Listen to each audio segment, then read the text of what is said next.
right? So a shop had n number of sales for m days, ठीक।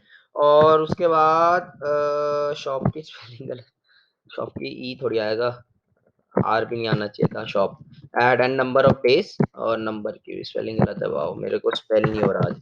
Number of sales each day for M days, ठीक। और इसके बाद क्या है, each day different types of items were sold and had different profits। इसको मैं यहाँ से नेक्स्ट लाइन में ले जाता हूँ क्योंकि आगे चला जाएगा नहीं तो। Each day different type of items were sold and had different profits। ठीक है, अलग अलग आइटम सोल्ड और हर से के अलग अलग प्रॉफिट्स है associated with them, associated with them, ठीक। इसके बाद क्या था, associated with them, the but the quantity of items sold each day was the same, ठीक। जितना आइटम सोल्ड हुए थे उन सबकी हर दिन की जो क्वांटिटी थी वो सेम थी, ठीक। तो अब क्या हुआ, अब क्वेश्चन आता है द ओनर, अब ये मेन आपको निकालना है, the owner of the shop wishes to know the minimum know the minimum what, minimum profit made each day, ठीक। अब last part for this structure was form. आप ये क्वेश्चन कर सकते हो, अभी तक हमने जो जो पढ़ा है उसका हेल्प करते हैं, ठीक। ऐसा भी नहीं है कि ये आपका मतलब आउट ऑफ दिस वर्ल्ड है कि ऐसा कुछ पढ़ा ही नहीं है, ऐसा नहीं है। आप normal conditions of for loop से क्वेश्चन कर सकते हो। In which profit for all profit for all different, एक काम करते हैं यार, इस पूरे को ना ट्रिपल कोट्स में डाल देते हैं ताकि हमें आसानी हो लिखने में, नहीं तो पाइथन हमें परेशान करता जाएगा बार बार, ठीक। अब इसको इसके अंदर लिखते, अब डिफरेंट, अब परेशान नहीं करेगा। Which profit for all different items for an individual day was kept in the same column for n days। एक सेकंड मैं क्वेश्चन दोबारा चेक कर लेता हूँ। The owner of the shop wishes to know the minimum profit made each day। For this, a structure was formed in which profit for all different items for an individual day was kept in the same column for m days, ठीक। ये question है। अब इस question के बाद और भी आपको चीजें मिलती है उस क्वेश्चन को करने के लिए, तो कोई बता सकता है आपको इस क्वेश्चन से क्या समझ आ रहा है, आपको क्या करना पड़ेगा। मैं अभी और भी आपको हेल्प करने के लिए और चीजें दूंगा, ये क्वेश्चन का यहाँ पे है नहीं। तो क्वेश्चन अब पूरा होता है कि right N algorithm algorithm to find the minimum profit for each day individually, ठीक। ये है क्वेश्चन। अब कोई मेरे को बताए इस क्वेश्चन को पढ़ के आपको क्या लग रहा है कि आपको क्या करना है, आपको क्या समझ आ रहा है कि पहला स्टेप क्या होना चाहिए आप लोगों का।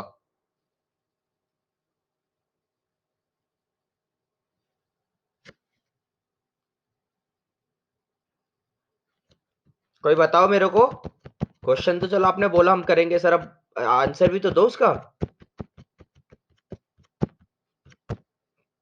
नहीं नहीं, आप वेरिएबल ऐसे कुछ बात मत करो, आप मेरे को बोलो कि सर मेरे को ये चीज निकालनी है, ये चीज इसने पूछी है, और हम ये चीज ऐसे कर सकते हैं, ये बताओ लॉजिक। ये मत बताओ कि मैं वेरिएबल लूंगा फिर फॉर लूप लाऊंगा ना, लॉजिक बताओ मेरे को। आप लॉजिक मतलब आपको क्या समझ आ रहा है, क्वेश्चन आपको निकालना क्या है, मैं ये पूछ रहा हूँ। क्वेश्चन क्या पूछ रहा है मेरे से?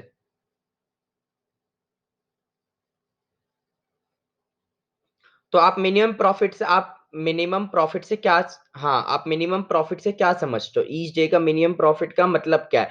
मतलब कि हर एक सिंगल आइटम का प्रॉफिट, या मतलब जितना हर एक आइटम जितने सोल्ड हुआ है उनका प्रॉफिट, क्या समझ रहे हो आप मिनिमम प्रॉफिट से? ये पूछना चाह रहा हूं मैं। पहले आपको क्वेश्चन समझना है। हाँ, तो ये चीज आपको क्लियर होनी चाहिए पहली, कि ये जो है कि क्वेश्चंस मेरे से पूछ क्या रहा है, ठीक। अब इसके बाद इनपुट देता है आपको क्वेश्चन। क्या देता है कि आपको इस प्रोग्राम में इनपुट देना कैसे, ठीक है। तो क्वेश्चन लिखता है, क्या लिखता है, the first line of input. Input मतलब जो आप कंसोल में लिखोगे, ठीक, वो input. The first line of the input consists of two integers, ठीक। The first line of input consists of two integers। क्या कौन कौन से इंटीजर है? सबसे पहले तो आइटम्स सोल्ड, ठीक, item sold and number of days. ये दो वेरिएबल लेने हैं, ठीक। ये दो इंटीजर, आइटम सोल्ड और नंबर ऑफ डेज, ये क्या है? अब मैं आपसे, अब इसको धीरे धीरे देखेंगे कि हम ये कैसे सॉल्व करेंगे, ठीक। इसके बाद आता है representing the number of sales per day, that is n, ठीक, and number of days, that is m, ठीक, रिस्पेक्टिवली, राइट। इसके बाद क्वेश्चन और कहता है कि the next n lines consist of what?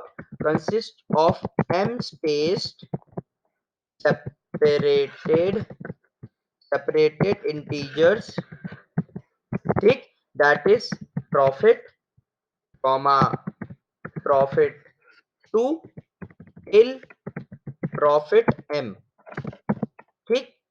अब इसके बाद आता है these are representing, ये जो हमारे प्रॉफिट है, these are representing the profit associated with each item for an individual day, ठीक। ये जो प्रॉफिट देने हैं आपको, हर एक दिन का रिप्रेजेंट करके देने हैं, ठीक, हर एक आइटम के लिए जब आप इनपुट करोगे, ठीक। और इसका आउटपुट क्या आना चाहिए? आउटपुट भी वो हमें देता है, क्या? प्रिंट क्या कराना है? Print M space separated integers representing the minimum profit made each day, ठीक। ये आपका आउटपुट, ये आपको देना है। अब आते हैं आपके कंस्ट्रेंट्स, कि इस प्रोग्राम में कंस्ट्रेंट्स क्या है आपके? कंस्ट्रेंट्स मतलब कि जो आपके वेरिएबल की वैल्यूज को लिमिट करते हैं, जो आपके ऑब्जेक्ट्स की वैल्यूज को लिमिट करते हैं, क्या है कि इज इक्वल टू जो नंबर ऑफ डेज होने चाहिए वो ना ही 1 से छोटा होना चाहिए और ना ही 10 to the power, 10 to the, मैं ऐसे लिख देता हूँ स्टार स्टार 3, आप समझ जाओगे 10 टू दी पावर है, ठीक। सेम टू सेम और तीन कंस्ट्रेंट हम पे, क्या उनके भी यही सेम है, क्या? इसके बाद है number of item sold, number of item sold, ठीक, ये भी ऐसे इसका कंस्ट्रेंट है। और लास्ट क्या है? लास्ट जो हमारा ये चीज है, जो हमारी प्रॉफिट हम देंगे, वो प्रॉफिट 1 से लेके 10 टू दी पावर 3 के बीच में होनी चाहिए, ठीक। ये आपके तीन कंस्ट्रेंट्स है, राइट। अब इसके बाद ये आपको एक एग्जाम्पल भी देता है कि कैसे करना है। एग्जाम्पल ले लिया हमने, ठीक। अब एग्जाम्पल में सबसे पहला आता है हमारा इनपुट। इनपुट क्या आएगा हमारा? इनपुट, अब देखते हैं इनपुट क्या आता है। इनपुट इसने दिया है 4 स्पेस 3, और उसके बाद क्या दिया? उसके बाद दिया है इसने 3 स्पेस 5 स्पेस 10, उसके बाद 1 स्पेस 5 स्पेस 2, ठीक, उसका 9 स्पेस 2 स्पेस 12, ठीक, और उसके बाद 40 0 एंड 16। ये क्या है? ये आपके इनपुट्स है, ठीक। अब इसके बाद क्वेश्चन और भी है, क्या है, अब इसका आउटपुट क्या आना चाहिए, आपको सैंपल इनपुट आउटपुट भी देता है 2-3, ताकि आप क्वेश्चन को अच्छे से समझ सको। इसका आउटपुट आएगा 1 0 और 2।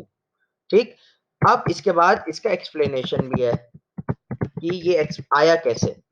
ठीक है, क्वेश्चन आपको सब देता है, आपको कुछ ऐसा नहीं कुछ वो रहेगा एक्सप्लेनेशन कुछ अनडिफाइंड रहेगा या ऐसा कुछ नहीं, क्वेश्चन सब कुछ बताएगा आपको। क्या इसमें आता है, for day 1 the profit was 3,1,9,40, ठीक, फॉर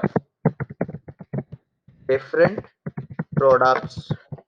ठीक, in this the minimum profit made is 1।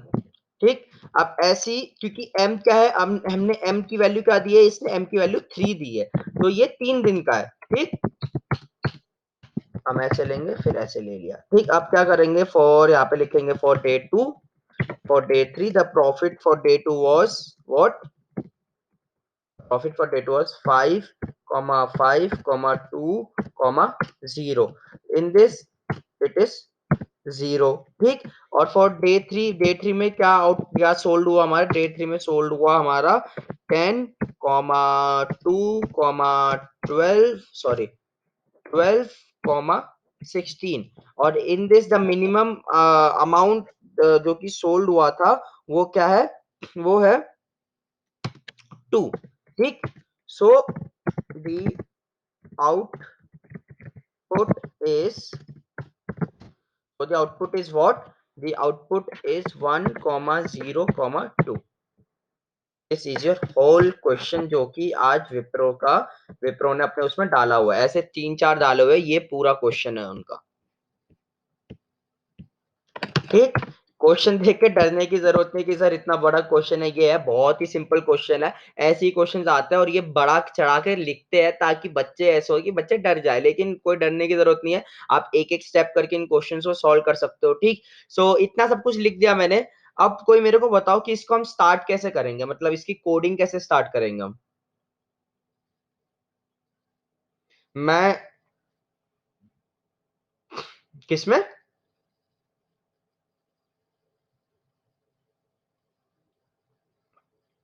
क्या बात है यार, तुम डबल डायमेंशन पे चले गए, बहुत ही बड़ा, ये तो और अच्छा कॉन्सेप्ट है। लेकिन मेन बात है, तुम डबल डायमेंशन बनाओगे कैसे इस इनपुट को।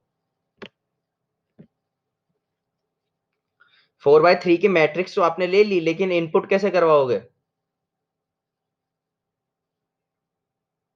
ये तो यूजर इनपुट कर रहा है ना, तो आपको वो इनपुट लेके चलो, मैंने मान लिया आपने अलग अलग वेरिएबल में ले लिए, लेकिन फिर ये भी तो हो सकता है ना कि यहाँ पे तो 4 और 3 है, अगर उसने मान लो 100 और 100 दे दिया, तो 100 आइटम्स और 100 डेज, फिर तो आपका जो 2D मैट्रिक्स होगा वो फिर 100 रोज इंटू 100 कॉलम्स का बन जाएगा। उसके बाद तो सबसे पहले आप बहुत एक इंपॉर्टेंट चीज बता रहा हूँ, सुनना। जब भी ऐसे क्वेश्चंस आते हैं, सबसे पहले आप सोचो एज केसेस के लिए। एज केसेस मतलब कि एज केसेस मतलब जो सबसे एक्सट्रीम केसेस होते हैं, तो आपको एक्सट्रीम केसेस पता कैसे चलेंगे, आपको कंस्ट्रेंट से पता चलेंगे। क्यों, क्योंकि इसका मैक्सिमम क्या हो सकता है, इसका मैक्सिमम वैल्यू हो सकता है आपका 1000, और मिनिमम वैल्यू हो सकता है 1।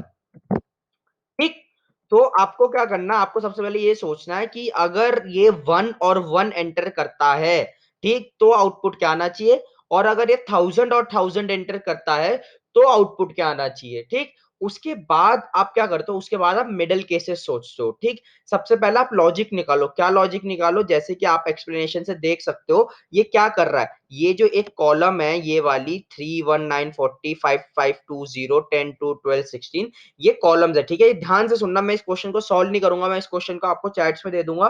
ठीक है, आप इस क्वेश्चन को सॉल्व करेंगे खुद, मैं इस क्वेश्चन का आपको लॉजिक बताऊंगा। ठीक, तो यहाँ पे क्या है, यहाँ पे मैंने देख लिया कि मेरे जो ये जो कॉलम्स है, ये कॉलम्स की ये जो कॉलम्स है, ये जो 3 कॉलम्स बने हैं, इनकी वैल्यू किसके इक्वल है। ये जो 3 कॉलम्स है, ये कॉलम 3 होंगे, 4 होंगे, 5 होंगे, 6 होंगे, 10 होंगे, 100 होंगे, 500 होंगे, जितने भी होंगे वो किस चीज पे डिपेंड करता है, कोई बता सकता है मेरे को?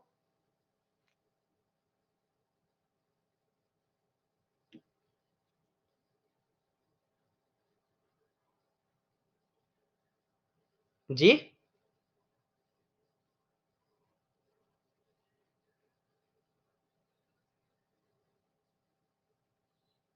ठीक है। तो अगर मैं बोलूं कि मेरे 5 कॉलम है, तो इसका मतलब क्या बोल सकता हूं मैं? नहीं, आप अभी भी नहीं समझ रहे हो। अगर मैं बोलूं कि मेरे यहाँ पे, जी,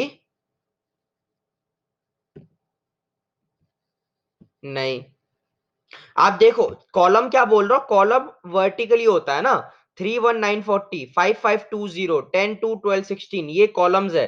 तो ये कॉलम्स का जो नंबर है, अगर मैं बोलता हूँ 5 कॉलम है, तो इसका मतलब क्या होगा? हाँ, हाँ, ये चीज पकड़नी है। अगर तो आपका क्या है, जो नंबर ऑफ कॉलम्स है वो किस पे डिपेंड कर रहे हैं, वो आपके डिपेंड कर रहे हैं कि आपके नंबर ऑफ डेज कितने हैं। ठीक। तो आप क्या कर सकते हो, लेट्स से, क्योंकि आपको 4 और 3 वाला जो इनपुट है वो तो सबसे पहली लाइन में मिल जा रहा है ना? तो आपको बस इतना करना है, लेट्स से उसने अगर 5 दिन एंटर करे, तो आप एक काम करो, 5, क्या बोलता है, एक सिंगल लिस्ट ले लो और उसमें 5 नेस्टेड लिस्ट ले लो। ऐसा कर सकते हो, ठीक। या तो दूसरा तरीका है, आप क्या कर सकते हो, 5 अगर दिन है तो आपने 5 लिस्ट ले लिए, ठीक। 5 लिस्ट ले लिए, 5 लिस्ट में आपने क्या करा, 5 लिस्ट में एक एक करके इन कॉलम्स की एंट्री करवाते गए। कैसे? हमारे पे आपको एक फंक्शन है, हमारे पे एक फंक्शन होता है, क्या फंक्शन होता है हमारे पे, फंक्शन होता है इनपुट डॉट स्प्लिट, याद है? ठीक। अगर आप इसको a is equal to input dot list करोगे, ठीक, और उसके बाद अगर आप ये करते हो प्रिंट, क्या, प्रिंट टाइप ऑफ a, तो पता है a का टाइप क्या आएगा, a का टाइप आएगा ये क्लास लिस्ट। क्योंकि डॉट स्प्लिट फंक्शन क्या करता है, मैं आपको पहले ही बता चुका, डॉट स्प्लिट फंक्शन क्या करता है, एक लिस्ट में बदल देता है, ठीक। तो अब आपको क्या कर सकते हो, अब आपको मान लो कि सबसे ए में क्या हुआ, ए में आपको 3 5 और 10 मिला, ठीक। ए में आपको क्या मिला, ए में आपको मिला 3 5 और 10, ठीक। तो ऐसे ही करके आपने सारे इनपुट्स ले लिए, ठीक। 3 3 इनपुट्स ले लिए। अब आपको पता है कि हर एक एलिमेंट का जो इंडेक्स नंबर है, मतलब कि इस कॉलम में, मतलब इस रो में, ये जो लिस्ट है, इस रो में जो जीरो पोजीशन है वो 3 है, ठीक। इस रो पे जो जीरो पोजीशन है वो 1 है, ठीक। इसमें जो जीरो पोजीशन है वो 9 है, ठीक। इसमें जो जीरो पोजीशन है वो 40 है। तो जो जीरो पोजीशन वाले वो सेम में होंगे, 1 पोजीशन वाले सेम में होंगे, 3 पोजीशन वाले सेम में होंगे, 4 पोजीशन वाले सेम में होंगे, and so on so till 1000 position वाले सेम में होंगे। तो अब आपको अगर पता है कि 0 पोजीशन वालों में से मिनिमम निकालना है, 1 पोजीशन वालों में से मिनिमम निकालना है, 2 पोजीशन वालों में से मिनिमम निकालना है, 3 पोजीशन वालों में से मिनिमम निकाल रहा है, तो आप क्या मिनिमम नहीं निकाल सकते? यहाँ पे रिड्यूस फंक्शन इस्तेमाल करो, मिनिमम फंक्शन इस्तेमाल करो, मिनिमम निकल जाएगा या नहीं निकलेगा?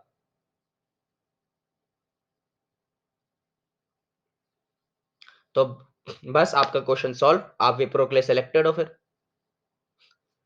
वही बोल रहा हूँ ना, क्वेश्चन देखने में बहुत ज्यादा डिफिकल्ट लगता है, लेकिन आप एक बार उसको तोड़ो, ठीक है, क्वेश्चन जितना तोड़ सकते हो उतना तोड़ो, फिर सोचो एज केसेस के बारे में। एक बार एज केसेस कंप्लीट हो गए, फिर सोचो मिडिल केसेस बारे में, क्योंकि एज केसेस से डिसाइड होता है कि आपकी जो टाइम कॉम्प्लेक्सिटी है प्रोग्राम की वो कितनी जाएगी। और ऐसे बड़ी कंपनीज में जैसे विप्रो हो गया, इन्फोसिस हो गया, इन सब कंपनीज के जो कोडिंग इंटरव्यूज होते हैं, वो सिर्फ और सिर्फ आपका कोड नहीं देखते, वो ये भी देखते हैं कि आपका कोड कितनी देर में रन हो रहा है, कि आप अपने कोड को कम से कम टाइम में कितना ज्यादा ऑप्टिमाइज कर पा रहे हो। तो इसका तरीका क्या है, सबसे पहले क्वेश्चन कंप्लीट करो, कैसे भी करना है, क्वेश्चन को कंप्लीट करो। एक बार क्वेश्चन कंप्लीट हो गया, चलो, अगर वो आपका क्वेश्चन 12 सेकंड में, 20 सेकंड में रन हो रहा है वो प्रोग्राम, कोई दिक्कत नहीं। एक बार अगर आपका आउटपुट आ गया, अब आपको पता है ना, आपको लॉजिक पता चल गया अपने क्वेश्चन का कि मेरे ऐसे करने से आउटपुट आ जाएगा, अब क्या करना है, अब धीरे धीरे कोड ऑफ लाइंस को कम करो, जो फॉर लूप लगा उसको लिस्ट कॉम्प्रिहेंशन में बदल दो, जो if conditions, single line double line if conditions लेके उनको सिंगल शॉर्ट एंड इफ में बदल दो, अगर सिंगल इफ और एल्स लगा उसको शॉर्ट एंड इफ और एल्स में बदल दो। ठीक, अगर प्रिंट करवा रहे हो तो देखो तेजी से प्रिंट कैसे करवा सकते हैं। कॉम्पिटेटिव एग्जाम्स में हमारा एक फंक्शन आता है सिस्टम डॉट आउट। ठीक, सिस्टम डॉट आउट की जो रनिंग टाइम होती है वो होती है, हाँ, यहाँ पे भी एक सिस्टम नाम का एक मॉड्यूल होता है SYS नाम से, और sys डॉट आउट होता है, सिस्टम डॉट आउट नहीं होता, sys डॉट आउट करके आप क्या कर सकते हो, आप अपना आउटपुट प्रिंट करवा सकते हो। अब प्रिंट और sys डॉट आउट में क्या डिफरेंस है? sys डॉट आउट में आपको इसलिए नहीं पढ़ा रहा क्योंकि कॉम्पिटेटिव कोडिंग की तरफ जाता है। sys डॉट आउट क्या करता है? sys डॉट प्रिंट का आप अगर रनिंग टाइम देखोगे, उसका रनिंग टाइम होता है आराम से 5 या 6 मिली सेकेंड। ठीक, उसी से अगर आप sys डॉट आउट को कंपेयर करोगे तो sys डॉट आउट का रनिंग टाइम होता है 0.5 मिली सेकेंड। तो आपका कोड कम से कम 90% तेज हो चुका है अब, सिर्फ एक एक फंक्शन बदलने से, प्रिंट को sys डॉट आउट बदलने से। तो इसी तरीके से जब आप कॉम्पिटिटिव कोडिंग में जाते हो तो आप सीखते हो कि आप अपने कोड को किस तरीके से तेज बना सकते हो, क्योंकि पाइथन रिलेटिवली थोड़ा स्लो है as compared to C and C plus plus. आप इसी प्रोग्राम को सी सी प्लस प्लस में लिखोगे, उसकी एग्जीक्यूशन टाइम कुछ ज्यादा ही तेज आ जाएगी, क्योंकि सी और सी प्लस प्लस का एग्जीक्यूशन टाइम अभी तक कोई भी कंपीट नहीं कर पाया, उसका जो एग्जीक्यूशन टाइम इतना तेज है। इसीलिए पाइथन के इतने सारे मॉड्यूल्स है, बहुत सारे मॉड्यूल्स है जो कि खुद सी और सी प्लस प्लस में लिखे हुए, पैंडास, मैटप्लॉटलिब, ये सारे के सारे सी सी प्लस प्लस में लिखे हैं। क्यों? क्योंकि सी सी प्लस प्लस का जो एग्जीक्यूशन टाइम है वो बहुत तेज है। ठीक, तो मैं एक काम करता हूँ, मैं इस क्वेश्चन को आपको दे देता हूँ चैट्स में। आप इस क्वेश्चन को डायरेक्ट आप ट्राई करो, और ट्राई करके कोशिश करो कि सॉल्व होता है नहीं होता, क्योंकि मैं सॉल्व नहीं करूंगा। मैं सॉल्व करूंगा तो आपको पता ही लग जाएगा। ठीक, जस्ट अ मिनट, ये कहाँ तक दे रहा है मेरे को? चलो, ये इनपुट भी नहीं लेने दे रहा है, तो इनपुट हटा हटा देता है। ठीक, ये आपका क्वेश्चन है पूरा। ठीक, अब यहाँ से लेके हम फिर इसको आउटपुट दे देते हैं आपको हम। इनपुट और आउटपुट क्या होना चाहिए? ठीक, आउटपुट आ गया, इनपुट और आउटपुट भी चला गया। अब आपको देते हैं हम ये एग्जाम्पल और कंस्ट्रेंट्स। ठीक, ये भी चलेगा आप पे, और इसके बाद आता है आउटपुट और एक्सप्लेनेशन। आउटपुट, ठीक, और ये आ गया आउटपुट। ठीक, सो इस क्वेश्चन को ट्राई करो। ठीक, और करके देखने की कोशिश करो कि आपसे होता है या नहीं होता है। चलो, तो अब हम अपने क्लास से दोबारा स्टार्ट करते हैं। ठीक, तो आज एक हम नई चीज पढ़ेंगे जिसको हम क्या बोलते हैं, हम बोलते हैं स्टार आर्ग्यूमेंट्स। ठीक, और स्टार स्टार कीवर्ड आर्ग्यूमेंट्स। हम देखेंगे दोनों में फर्क क्या है और दोनों हम किस लिए इस्तेमाल करते हैं। ठीक, तो किसी ने अगर पहले पाइथन पढ़ी हुई है वो मेरे को बता सकता है कि स्टार आर्ग्स और स्टार क्वॉक्स हम किस लिए इस्तेमाल करते हैं?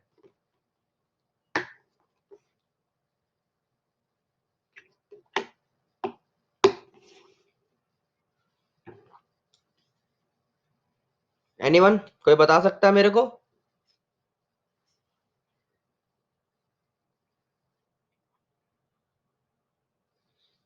क्या टपल?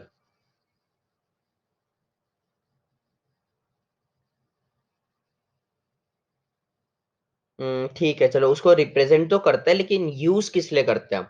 वो तो आपने सही बोला कि उसको रिप्रेजेंट करते हैं, कि जब भी हम ऐसा कुछ करते हैं तो टपल में बदल देता है, वो एकदम सही है, लेकिन यूज किस लिए करते हैं हम इस चीज को, ये पूछ रहा हूँ मैं। ठीक है, चलो, आपने एक चीज सही बोली, पैरामीटर के काम आ सकता है, लेकिन आप देखते हैं कैसे आता है। चलो, मैं एक फंक्शन बनाता हूँ सिंपल सा। क्या? प्रिंट। ठीक, प्रिंट अंडरस्कोर नेम्स। ठीक, अब इसमें मैं क्या बोलते हैं, मैं एक आर्गुमेंट लूंगा, तो 4 आर्गुमेंट लेते हैं। ठीक, नेम वन, ने name two, name three and name four. ठीक, अब इसके अंदर आते हैं, इसके अंदर आके हम क्या करेंगे, हम इन सारे नेम्स को प्रिंट करेंगे। कैसे? हम प्रिंट करते हैं नेम वन, ने, नेम टू। ठीक, इसको कॉपी कर लेते हैं, name three and finally name four. एक काम करता है, प्रिंट नहीं करते, इसको रिटर्न करवाता है। नहीं छोड़ो, प्रिंट ही करवा देते हैं, नहीं तो हमें रिटर्न फिर अलग से, प्रिंट अलग से कॉल करना पड़ेगा। ठीक, अब क्या करना है, अब मुझे प्रिंट अच्छा सॉरी 4 होगा ना, ये होगा 4। ठीक। अब प्रिंट नेम्स को कॉल करना है। कॉल कैसे करूंगा, मुझे इसको पैरामीटर्स देने पड़ेंगे जो मेरे को नेम प्रिंट कराना है। सबसे पहले दे देते हैं रोहित। ठीक। उसके बाद लेट्स से करण दे देते हैं। उसके बाद दे देते हैं रोहन। राइट। एंड लास्टली अभी दे देते हैं। राइट। और अब हम अपने प्रोग्राम को एक बार रन करते हैं कि हमारा आउटपुट क्या आता है। तो इसको ऊपर करना पड़ेगा हल्का सा। ठीक है, क्लियर। अब आता है पाई रन डॉट पाई। ठीक। इसने मेरे को चारों नेम्स प्रिंट कर दिए। अब सवाल ये आता है कि सर मान लो फ्यूचर में जाके मेरे को और एक नेम प्रिंट कराना है। मुझे अब और एक नेम इसमें ऐड करना है। क्या ऐड करना है, मुझे अपना नाम ऐड करना है सौरभ, और मेरे को अपना नाम भी प्रिंट करवाना है। तो अब अगर मैं प्रिंट करवाता हूं तो आप देखना ये क्या देता है, मेरे को एरर देता है। क्या एरर देता है कि print names take 4 positional arguments but 5 were given. क्या कि यहाँ पे 4 के नाम, हमने 4 वेरिएबल लिए लेकिन हमने यहाँ पे 5 दे दिए। तो इस चीज को ओवरकम करने के लिए कि फ्यूचर में ऐसा हो सकता है कि आपका कोई फंक्शन है जिसमें इनपुट्स बढ़ सकते हैं। ठीक। तो इस चीज को ओवरकम करने के लिए हम क्या करते हैं, हम आर्ग्यूमेंट्स इस्तेमाल करते हैं। कौन से, स्टार आर्ग्यूमेंट्स। ठीक। तो अब अगर मैं क्या करता हूं, अब अगर मैं यहां से ये सब कुछ हटा देता हूं और यहाँ पे लिख दूंगा स्टार आर्ग्स। ठीक। इस तरीके से अब मैं यहाँ पे आके एक काम कर सकता हूँ। मैं यहाँ पे प्रिंट हटा के अब एक काम करते हैं, मैं यहाँ पे लिख सकता हूँ आर्क्स आर्क्स 0। मैं इसको एक्सेस कर रहा हूँ, मैं भी दिखाऊंगा अभी क्यों एक्सेस कर रहा हूँ इस तरीके से। मैं इसको स्टार दिस इज, मेरे को भी पता है कि मेरे पे 5 एलिमेंट, मतलब 5 एलिमेंट्स है, तो इसलिए मैं ऐसे लिख रहा हूँ। अब ये सवाल भी आता है कि जब मेरे को पता नहीं होगा कितने एलिमेंट्स है तो हम वो भी करेंगे कि जब मेरे को पता नहीं कितने एलिमेंट्स है। ठीक। अब इसको दोबारा रन करते हैं एक बार। जैसे ही मैंने रन करा इसने मेरा आउटपुट दे दिया। अगर मैं अब इसमें और एक नया नेम ऐड कर देता हूँ, लेट्स से मैंने प्रिंस ऐड कर दिया, और अगर मैं अब इसको रन करता हूँ तो आप देख सकते हो कोई एरर नहीं है, रन हो जाएगा लेकिन प्रिंट जो है वो प्रिंट नहीं होगा। ठीक। तो इस तरीके से आप क्या कर सकते हो, इस तरीके से आप एक्चुअल में मल्टीपल आर्ग्यूमेंट्स पास कर सकते हो। तो अब अगर मैंने ये क्यों करा है कि 0 1 इंडेक्स क्यों लिया है, अब देखना अगर मैं टाइप ऑफ ये जो आर्ग्स है इसका नाम अगर इसका टाइप प्रिंट करूं तो क्या टाइप आता है। ठीक। अगर मैं इसका टाइप प्रिंट करता हूं तो इसका टाइप आएगा टपल। ठीक। अगर मैं यहाँ पे एक काम करता हूँ, मैं यहाँ पे ऐसे अगर आप मेरे को बोलो सर ये टपल में लेकिन मेरे को लिस्ट में चाहिए, तो अगर मैं एक काम करता हूँ, मैं यहाँ से ऐसे एक नेम्स वाला लिस्ट उठा, एक ये जो सारे नाम है मैं इस लिस्ट में डाल देता हूँ। ठीक। और अब क्या करूंगा, मैं इस लिस्ट को ही इसके अंदर पास कर दूंगा।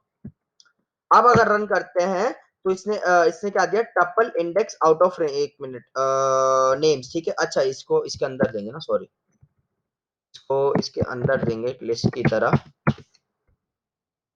ठीक। और इसको हटा देता है बीच में क्योंकि इसकी वजह से एरर आएगी, क्योंकि हम पूरा का पूरा लिस्ट पास कर रहे हैं। ठीक। और इसके अंदर हम लाइक दिस एक लिस्ट पास कर देते हैं। अगर मैं रन करूं तो आप देख सकते हो कि इसने भी मुझे अभी क्या दिया, क्लास टपल ही दी। मैं अगर लिस्ट की जगह एक टपल भी पास करूं तब भी ये मुझे एक क्या देगा, तब भी ये मुझे एक टपल ही देगा। तो आप लिस्ट पास करो, चाहे टपल पास करो, चाहे कुछ भी पास करो, आर्ग्यूमेंट्स चेंज उसको टपल में ही करता है। ठीक। अब सवाल आता है कि हम इसको प्रिंट कैसे कर सकते हैं। अब यहाँ पे ये जरूरी नहीं है। ठीक। अब यहाँ पे जरूरी नहीं है कि आप यहाँ पे नेम आर्ग्स ही दो। ठीक। अब हम देखेंगे क्यों। तो अभी मैं लिखता हूं फॉर, क्या, फॉर आई इन आर्ग्यूमेंट, क्या करेंगे, प्रिंट आई। ठीक। मैं यहाँ पे एक अच्छा नेम ले लेता हूं, आइटम्स, आइटम्स। ठीक। फॉर आइटम्स इन आर्ग, यहाँ पे भी आइटम्स आएगा, for items in arg, for items in arg print item. ठीक।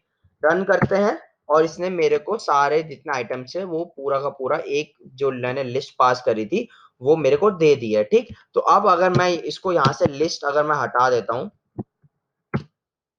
तो लिस्ट अगर हटा देता हूँ तो क्या डिफरेंस आएगा, इसने एक एक करके सारे नाम प्रिंट कर दिया। तो अगर मैं क्या करूं और एक नाम भी ऐड करूं तो ये और एक नाम भी प्रिंट कर देगा, ठीक। लेकिन यहाँ पे ये अब सवाल आता है कि सर अगर मैं आर्ग्स की जगह मैं ऐसा कुछ लेना चाहता हूं, जैसे आर्ग्स नेम्स, ऐसा कुछ, क्या ये मैं ले सकता हूँ? हाँ बिल्कुल ले सकते हो। अगर मैं इसकी जगह ऐसे कर दूं, अगर लाइक दिस कर दूं, ठीक, ये फिर से ले लेगा। तो ये जो हम अब सवाल आता है, हम आर्क्स क्यों लिखते हैं? आर्क्स बेसिकली इसलिए लिखते हैं, ये कन्वेंशन है, जैसे पाइथन के डेवलपर्स ने कन्वेंशन बना रखा है। जैसे कि जब आप अगर मशीन लर्निंग की तरफ जाते हो, तो जब आप पांडास लाइब्रेरी को इंपोर्ट करते हो तो उसको कैसे करते हो? आप पीडी नाम से इंपोर्ट करते हो, ठीक। मैटप्लॉटलिब को इंपोर्ट करते हो तो आप एमटी के नाम से करते हो, ठीक। उसके बाद अगर आप जैसे डिफॉल्ट कंस्ट्रक्टर बनाते हो तो उसका नाम भी आप कुछ ऐसे देते हो जो डेवलपर्स इस्तेमाल कर रहे होते हैं। तो ये जो आर्ग्स और स्टार स्टार क्वॉग्स है, ये एक्चुअली डेवलपिंग नेम कन्वेंशन है जो कि Python developers all around the world use करते हैं, क्योंकि एक स्टैंडर्ड होता है और उस स्टैंडर्ड के हिसाब से बाकी सब समझ जाते हैं, ठीक। अब सवाल आता है कि सर ये जो पूरी की पूरी चीज है मेरे को यहाँ पे पास नहीं करनी, मैं क्या करूंगा, मैं यहाँ पे नेम्स नाम का ये बनाऊंगा और इसमें क्या करूंगा, एक लिस्ट लूंगा और इस तरीके से पास करूंगा, और फिर क्या करूंगा, मेरे को ऐसे पास करना नेम्स, ठीक। लेकिन अभी क्या करेगा पाइथन, मेरे को एरर दे देगा। क्यों एरर देगा? इसलिए एरर देगा क्योंकि ये लिस्ट को एज एन आइटरेबल ऑब्जेक्ट नहीं समझेगा। तो मैं क्या करूंगा, मैं नेम से पहले एक सिंपल सा इस तरीके से स्टार लगा दूंगा, और जैसे ही मैं स्टार लगाता हूं और रन करूंगा तो ये मेरा प्रिंट कर देगा, एज यू कैन सी। तो ये स्टार क्या डिनोट कर रहा है? स्टार ये डिनोट कर रहा है कि इसके अंदर मल्टीपल एट्रीब्यूट्स है, या मल्टीपल क्या बोलते हैं, मल्टीपल एलिमेंट्स है जो कि मेरे को एक्सेस करना है मेरी फंक्शन में, ठीक। यहां तक बात समझ आई? ठीक। अब इसके बाद एक काम करते हैं, इसके बाद एक लेते हैं नॉर्मल आर्ग्यूमेंट, मतलब एक नॉर्मल नाम से आर्ग्यूमेंट लेते हैं। चलो सिंपल ले लेते हैं, एक सिंपल आर्ग्यूमेंट, ठीक। इसको मतलब नॉर्मल आर्ग्यूमेंट बोलोगे, इसको ना आप स्टार आर्ग्यूमेंट बोलोगे ना स्टार स्टार क्वाग आर्ग्यूमेंट बोलोगे। ये सिंपल एक नॉर्मल आर्ग्यूमेंट है, जैसे नॉर्मल पैरामीटर पास होता है ना, इस तरीके से ये ऐसे एक नॉर्मल पैरामीटर है, ठीक। अब मैं इसको इसकी वैल्यूज दे देता हूँ। मैं लिखूंगा simple, simple is equal to, मैं यहाँ से इनका नाम मैं लिख देता हूँ नाइस डे, ठीक। और इसको मैं क्या करूंगा, सिंपल से पहले इस तरीके से पास कर दूंगा। तो अब और यहाँ पे मेरे को प्रिंट भी तो करवाना है सिंपल, नहीं तो पता कैसे चलेगा कि सिंपल हमें मिला भी है या नहीं। प्रिंट सिंपल, रन करते हैं। एज यू कैन सी सबसे पहले नाइस डे प्रिंट हो चुका है। तो आप एक स्टार आर्ग्यूमेंट के साथ एक नॉर्मल आर्ग्यूमेंट ले सकते हो, ठीक। लेकिन फिर सर एक और सवाल आता है, अगर मैं इस चीज को, ये जो सिंपल है, मैं यहां से उठा के अगर इसको यहाँ पे रख दूं इस तरीके से, तो अब मेरे प्रोग्राम का आउटपुट क्या आना चाहिए बताओ?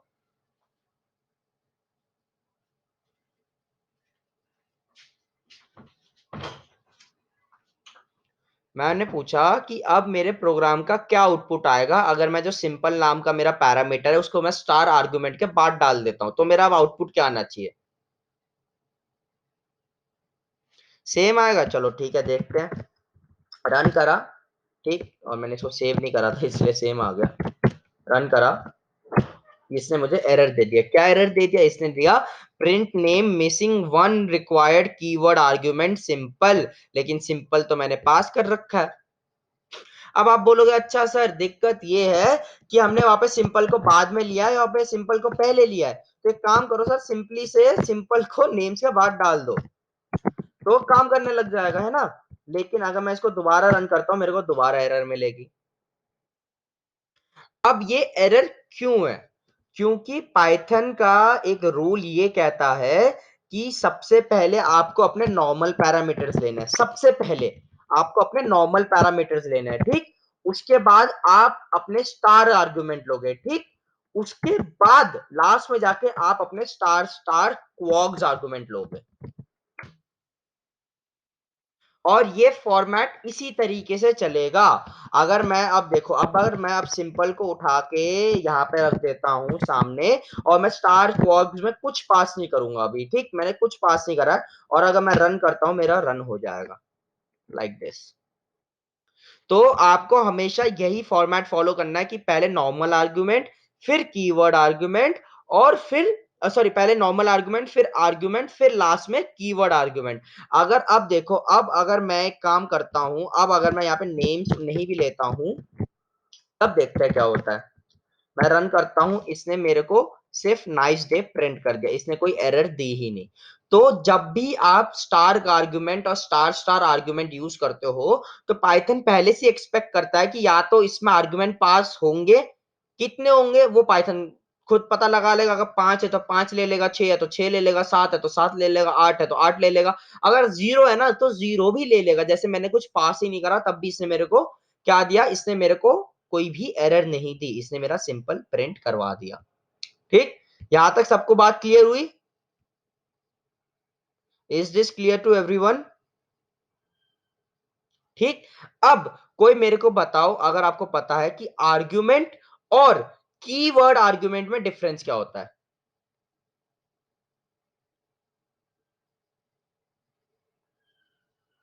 एनीवन?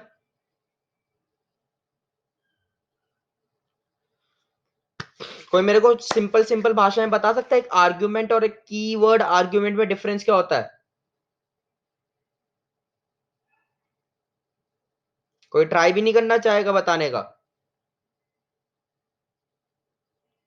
चलो ठीक है, देखो, आर्ग्यूमेंट्स क्या होते हैं? आर्ग्यूमेंट्स नॉर्मल एलिमेंट्स होते हैं, जैसे कि आप ये हो गया, ये हो गया, ये हो गया, ये हो गया, ये नॉर्मल एलिमेंट्स है। ठीक, अब अगर मैं इसकी जगह लेट्स से मैं इन सबको कमेंट कर देता हूं। ठीक, कंट्रोल सी करते हैं और इन पूरे को कमेंट कर देते हैं। ठीक, अब अगर मैं इसमें पास करता हूं लाइक दिस, ये क्या है? ये है आर्गुमेंट। डिफरेंस समझना, ये है आर्गुमेंट। अब इसको मैं कीवर्ड आर्गुमेंट कैसे बनाऊंगा? मैं सिंपल से क्या करूंगा कि वर्ड आर्गुमेंट का मतलब है एक की होगी और उसका जो वैल्यू होगी वो हमारी आर्गुमेंट होगी। मतलब कि नेम वन इसका की होगा और रोहित उसकी वैल्यू होगी। ऐसी नेम टू इसकी की होगी और करण उसका वैल्यू होगा। ऐसी नेम थ्री इसकी की होगी और रोहन उसकी वैल्यू होगा। ऐसे करके हम 6 लेंगे।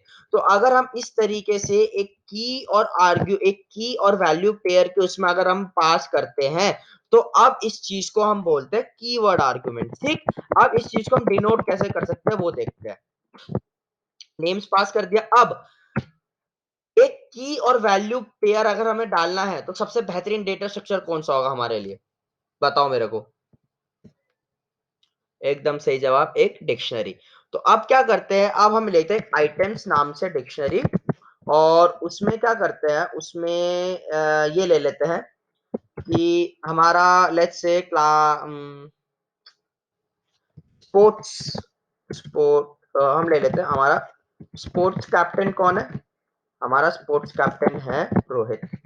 ठीक, उसके बाद ले लेते हैं हमारा मॉनिटर कौन है? मॉनिटर ले लेते हैं करण। ठीक, उसके बाद हम ले लेते हैं हमारा सीआर कौन है? सीआर कौन है? सीआर हो गया रोहन। राइट, 3 लेते हैं अभी। सीआर कौन हो गया? सीआर हो गया रोहन। राइट, तो 3, एक स्पोर्ट्स कैप्टन हो गया, एक मॉनिटर हो गया, एक सीआर हो गया। मॉनिटर सीआर सेम होता है, लेकिन मेरे दिमाग में कुछ आ नहीं रहा था तो मैंने दोनों ले लिए।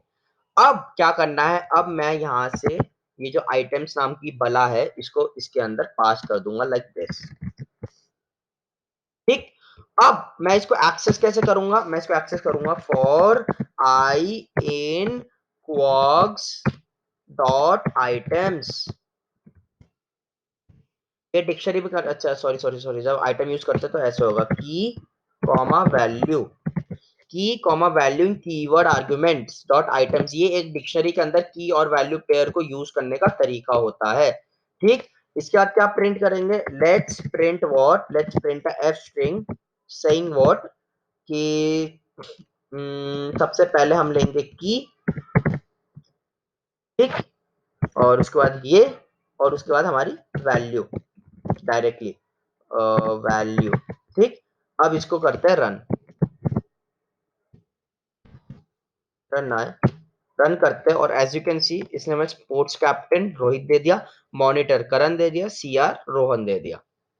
तो अगर मैं इसके बाद और एक नया ऐड करता हूं, लेट्स से प्रोग्रामर, क्लास का प्रोग्रामर कौन है? क्लास का प्रोग्रामर है प्रिंस। ठीक, इसको मैंने रन करा, सेव करते हैं। एज यू कैन सी इसने प्रोग्रामर प्रिंस भी प्रिंट कर दिया। तो इस तरीके से आप मल्टीपल आर्ग्यूमेंट्स और मल्टीपल कीवर्ड आर्ग्यूमेंट्स आप अपने फंक्शन में ले सकते हो। ठीक, यहां तक सबको समझ आया ये चीज कैसे करी हमने?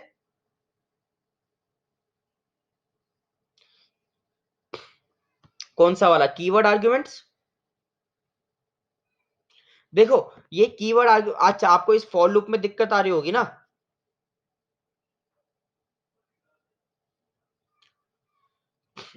नहीं नहीं, कहां से समझ नहीं आया कि हमने पास कैसे करा वो पूछा हूं, शुरू से या बीच में से वो बताओ मेरे को, कहां से समझ नहीं आया तो मैं वहीं से लेके चलूंगा फिर।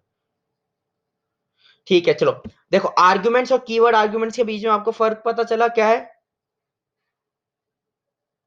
फर्क पता चला? एक बार चलो फर्क बताओ मेरे को, क्या डिफरेंस क्या है इन दोनों के बीच में?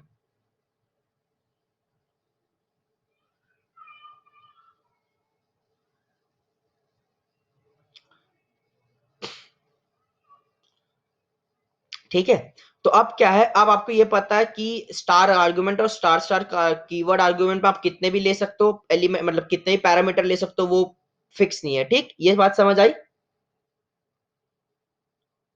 ठीक, तो अब मैंने क्या करा, ये ना अब जो कीवर्ड आर्गुमेंट्स के अंदर जो आती है चीजें, मैं एक बार आपको प्रिंट करवा के दिखाता हूँ कि मेरा कीवर्ड आर्गुमेंट किस टाइप का आता है। मैं पूरा का पूरा सबसे पहले कीवर्ड आर्गुमेंट, इसको भी हम कमेंट कर देते हैं, सब कुछ कमेंट कर देते हैं हम, से ऊपर वाले को छोड़ के, क्योंकि नहीं तो वो एरर दे देगा। ठीक, सबसे पहले हम टाइप प्रिंट करते हैं अपने कीवर्ड आर्गुमेंट्स का। ठीक, और उसके बाद मैं आपको पूरा का पूरा कीवर्ड आर्गुमेंट प्रिंट करा के दिखाता हूँ कि हमें मिलता क्या है। ठीक, सेव करते हैं और एग्जिट करेंगे अपना पाइथन कंसोल से, क्लियर करेंगे स्क्रीन, रन करेंगे अपना प्रोग्राम पायरन डॉट पाई। अब मैं एंटर करता हूं तो आप देख सकते हो इसने क्या दिया मेरे को, क्लास डिक्शनरी दी। तो कीवर्ड आर्गुमेंट्स के अंदर जो भी चीजें आती है वो किस तरीके से आती है, वो एक डिक्शनरी की तरीके से आती है। ठीक, तो आप एक, अगर आपको एक डिक्शनरी के आइटम्स को अगर एक्सेस करना है तो हमारे पे एक मेथड होता है कीवर्ड डॉट आइटम्स, और इस आइटम्स में आप जो भी इंडेक्स पास करोगे 1 या 2 या 3, उसके हिसाब से वो उसके की और वैल्यू पेयर आपको दे देता है टपल में। ठीक, तो क्या करते हैं जब भी हम इसमें अगर एक फॉर लूप रन करते हैं, इन दोनों को हटा देता हूँ यहाँ से, और अब मैं अपना दोबारा फॉर लूप अनकमेंट कर दूंगा। तो जब भी हम क्या करते हैं, जब भी हम हमें एक कीवर्ड आर्गुमेंट प्रिंट कराना होता है तो उसमें वैल्यू कैसे मिलते हैं, हमें की और वैल्यू पेयर में मिलती है। ठीक, तो आप क्या करते हो, आप ये दोनों की और वैल्यू लेते हो और किसमें, कीवर्ड डॉट आइटम्स में।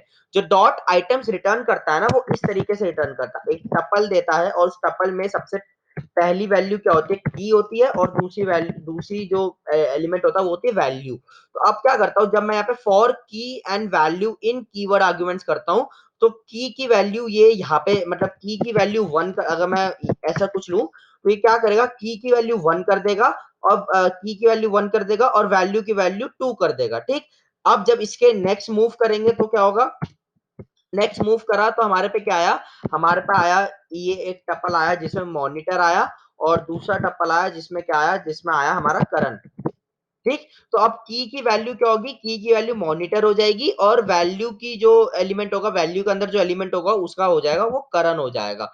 और मैं इसी चीज को बस बार बार प्रिंट करवा रहा हूँ with the help of F string, मतलब स्ट्रिंग फॉर्मेटिंग की मदद से मैं बार बार इस चीज को प्रिंट करवा रहा हूँ, और कुछ डिफरेंस नहीं है। समझ आया क्या कर रहे हैं हम? अच्छा, किसी को और कोई प्रॉब्लम, किसी को और कुछ पूछना है इस चीज में?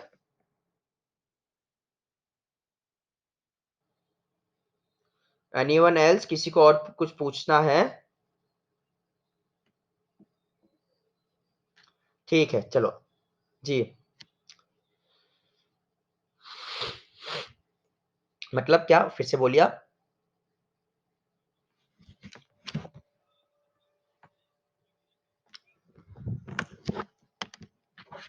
नहीं नहीं नहीं नहीं, कीवर्ड आर्गुमेंट्स का मतलब यही है कि वो की और वैल्यू पेयर में ही आएंगी। उसका मतलब यही है, क्योंकि जैसे आप देखो, जैसे कि मैंने कीवर्ड आर्गुमेंट से जो टाइप प्रिंट करा है, टाइप क्या है, डिक्शनरी। और अगर मैं आर्गुमेंट का टाइप प्रिंट कराता हूँ, वो क्या आता है, वो टपल आता है। तो कीवर्ड आर्गुमेंट वही आर्गुमेंट होता है जो हमेशा की और वैल्यू पेयर में ही जाएंगे। और स्टार आर्गुमेंट्स वो आर्गुमेंट होता है जिसमें से वैल्यू वैल्यू जाती है बस। तो आप कीवर्ड आर्गुमेंट से कभी भी आप मतलब बिना की और वैल्यू पेयर के पास नहीं कर सकते, ठीक है। आप बहुत बार ऐसा होता है कि वो पाइथन उसको क्या करेगा, उसको बोल देगा कीज मिसिंग, या तो अगर सिर्फ वैल्यूज आप एक्सेस करना चाह रहे हो तब भी वो बोलेगा no value attended for this given की। ऐसा होता है, वो एरर दे देगा।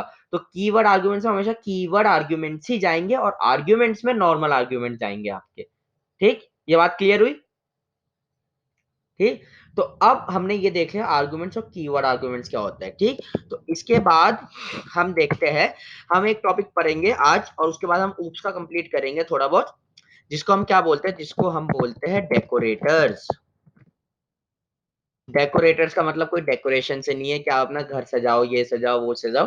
पाइथन में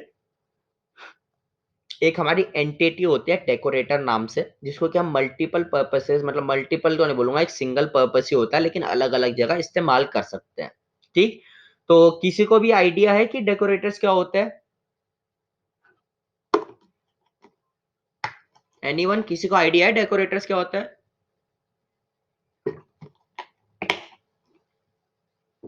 चलो ठीक है। तो डेकोरेटर का अगर मैं सबसे सिंपल एक आसान शब्द में आपको मीनिंग बताऊं, तो डेकोरेटर्स का मतलब होता है कि आप किसी भी फंक्शन को मॉडिफाई करके उसका फंक्शनैलिटी बढ़ा रहे हो। ठीक, लेकिन मॉडिफाई, किसी भी फंक्शन को मॉडिफाई करने का ये मतलब नहीं है कि आप उस फंक्शन के अंदर का कोड बदल रहे हो। आप उस फंक्शन में एडिशनल कोड ऐड कर रहे हो, लेकिन without even touching the code of the original function. मतलब कि क्या, जैसे कि आप मान लो आप पे एक फंक्शन है जिसमें कि आप अपना नेम प्रिंट करवा रहे हो। ठीक, अब आपको क्या करना है, जब भी आपका ये फंक्शन रन होगा, आपको उससे पहले कुछ एग्जीक्यूट करवाना है या उसके बाद कुछ एग्जीक्यूट करवाना है, या तो आपको उससे पहले और बाद में दोनों चीजें कुछ और भी प्रिंट करवाना है। लेकिन अब आप नहीं चाहते कि अब आप अपना पुराना वाला जो फंक्शन है उसके कोड में चेंजेस करो। ठीक, आप पुराना वाला जो फंक्शन है उसके कोड में चेंजेस करो। तो आप क्या करते हो, आप इस टाइम एक डेकोरेटर का इस्तेमाल करके आप ये एडिशनल कोड ऐड करवाते हो उस फंक्शन में। ठीक, ये पहला यूज है डेकोरेटर का। ठीक, दूसरा यूज क्या है, अगर आपको, जैसे आप पे 10 फंक्शन है, 20 function, 25 n number of functions है। ठीक, और आपको उस एन नंबर ऑफ फंक्शंस पे सेम ऑपरेशन इंप्लीमेंट करना है, सारे फंक्शंस पे आपको सेम ऑपरेशन इंप्लीमेंट करना है, मतलब कुछ चेक करवाना होगा या कुछ प्रिंट करवाना होगा या कुछ और चीज करवानी होगी। ठीक, तो अगर आपके सामने कभी भी ऐसी सिचुएशन आती है कि आपको 20-25 फंक्शंस पे सेम काम करना है without even changing the code of the original functions, तो आप यहाँ पे क्या करते हो, आप इस्तेमाल करते हो डेकोरेटर्स का। ये बात समझ आई कि डेकोरेटर्स किस लिए इस्तेमाल होते हैं हमारे? ठीक, अब डेकोरेटर्स तीन प्रॉपर्टी पे काम करते हैं। कौन से तीन प्रॉपर्टी होती है? सबसे पहले होता है एवरी, और ये प्रॉपर्टी मैं आपको शुरू से बोले जा रहा हूं, everything, everything in Python is an object.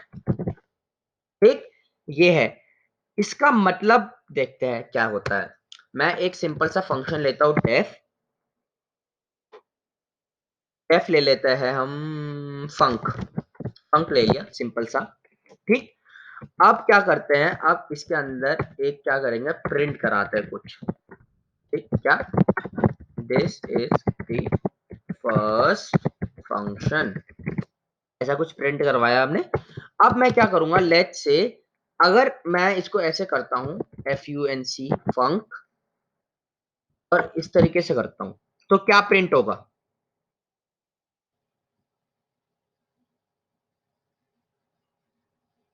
ठीक है, चलो। अब अगर मैं इसको इस तरीके से करूं, फंक वन इज इक्वल टू फंक, अब क्या प्रिंट होगा?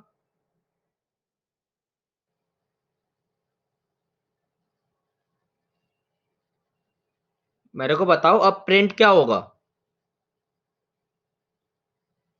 प्रिंट हो जाएगा पक्का? सही से देखो। किसी ने बोला एरर आएगी, किसी ने बोला सेम प्रिंट होगा, और भी कोई तीसरा ऑप्शन बोल दो कोई। ध्यान से देखो कि मैंने क्या लिखा है और उसके बाद बताओ कि आउटपुट क्या आएगा इसका।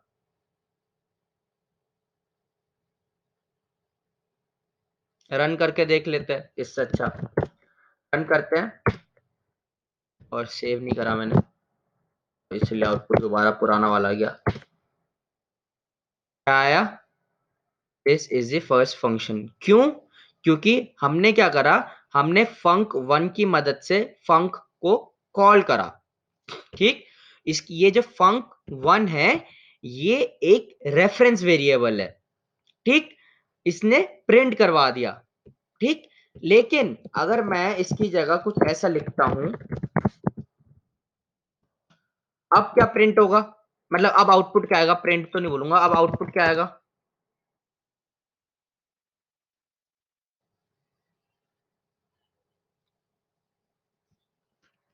ठीक है, एक भाई ने बोला कि ब्लैंक आएगा और एक सर ने बोला एरर आएगा। रन करते हैं, ब्लैंक आएगा। क्यों ब्लैंक आएगा? क्योंकि हम वहां से रिटर्न करवा रहे हैं। तो अगर मैं इस चीज को इस तरीके से लिखता हूं, ठीक, इस तरीके से लिखता हूं, तो अब क्या आना चाहिए?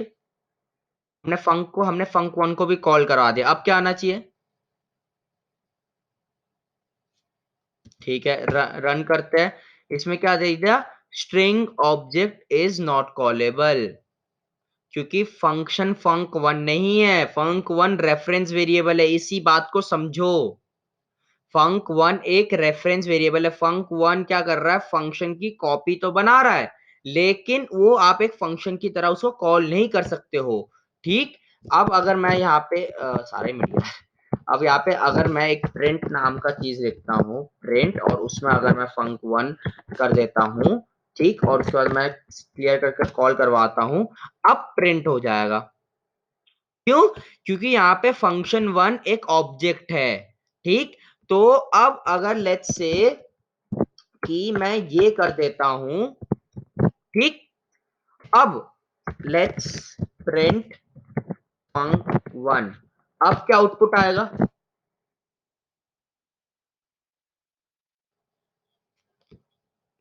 ठीक है, रन करके देखते हैं। सर हमारे बोल रहे कि सेम आएगा, चलो रन करते हैं। रन करा, सेम आ गया।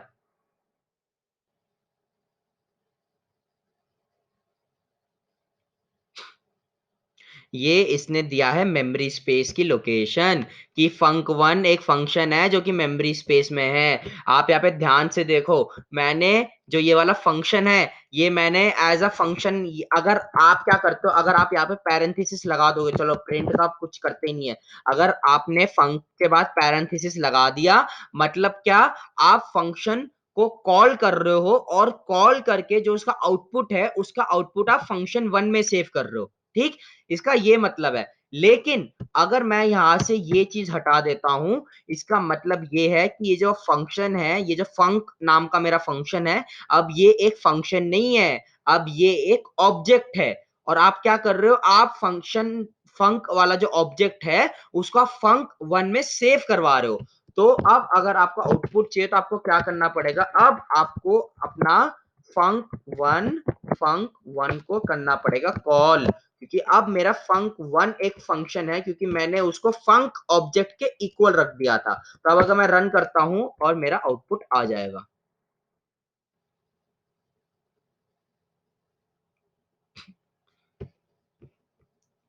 चलो ठीक है, और एक बार, मुझे लगा था क्योंकि डेकोरेटर है, थोड़ा मुश्किल होता है। चलो सिंपल से शुरू करते हैं इससे, और एक बार। ठीक है, चलो एक काम करो, जैसे फंक है, ठीक, अगर मैं इसको ना दोबारा प्रिंट स्टेटमेंट में बदल देता हूँ, तो उससे दोबारा वही से हम शुरू करते हैं। डेकोरेटर है, ध्यान से समझना, क्योंकि अगर आप एक कंपनी के एनवायरनमेंट में, डेकोरेटर सबसे ज्यादा इस्तेमाल करोगे आप लोग। मैं पूछता हूं इस चीज में, ठीक, और इस चीज में क्या डिफरेंस लगता है आप दोनों को?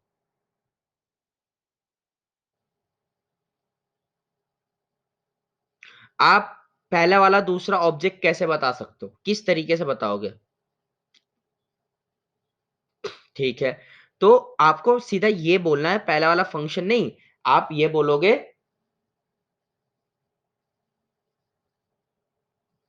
आप यहाँ पे ये बोलोगे कि पहले में जो है फंक्शन को हम कॉल कर रहे हैं, मतलब हम फंक्शन के अंदर की चीजों को एग्जीक्यूट करवाएंगे, और दूसरे में हम क्या कर रहे हैं, दूसरे में हम simply function as a object लिख रहे हैं। मतलब क्या, मतलब ये कि आप देखना, अगर मैं प्रिंट फंक करता हूं तो ये मुझे वो मेमोरी स्पेस दे देगा जहां पे मेरा फंक्शन नाम, जो मेरा फंक नाम का फंक्शन है वो सेव है। इसने मेरे को फंक नाम के फंक्शन का मेमोरी स्पेस दे दिया। मतलब मेमोरी स्पेस अगर तब देता है पाइथन जब आप एक ऑब्जेक्ट प्रिंट करवाते हो। तो func with parenthesis is a function that you are calling, मतलब जिसको आप कॉलेबल फंक्शन बोलते हो, मतलब फंक्शन को आप कॉल कर रहे हो, मतलब कि क्या, फंक्शन के अंदर की चीजें आप प्रिंट करवा रहे हो। ठीक। और जो आप अगर सिंपल फंक लिखते हो, मतलब कि क्या, आप फंक नाम के ऑब्जेक्ट को एक्सेस करने की कोशिश कर रहे हो। ठीक। तो अब अगर आपको इन दोनों में डिफरेंस समझ आ गया, तो अब अगर मैं ये जो मेरी लाइन है, मैं इसको अनकॉमेंट करता हूं, control C, enter, control V, और अब ये लिखता हूं। अब इन दोनों में डिफरेंस क्या है?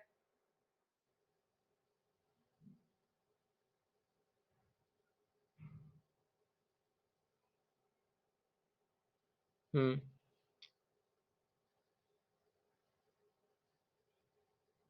मेमोरी स्पेस सही से नहीं, सही से बताओ। ये आपका जवाब सही नहीं आया, और एक बार ट्राई करो। एक प्रॉपर प्रोग्रामर की तरह बोलो, क्या क्या हो रहा है इन दोनों लाइन में। कोई। हम्म।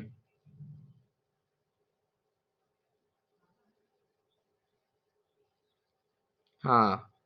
हाँ ठीक है। हम्म।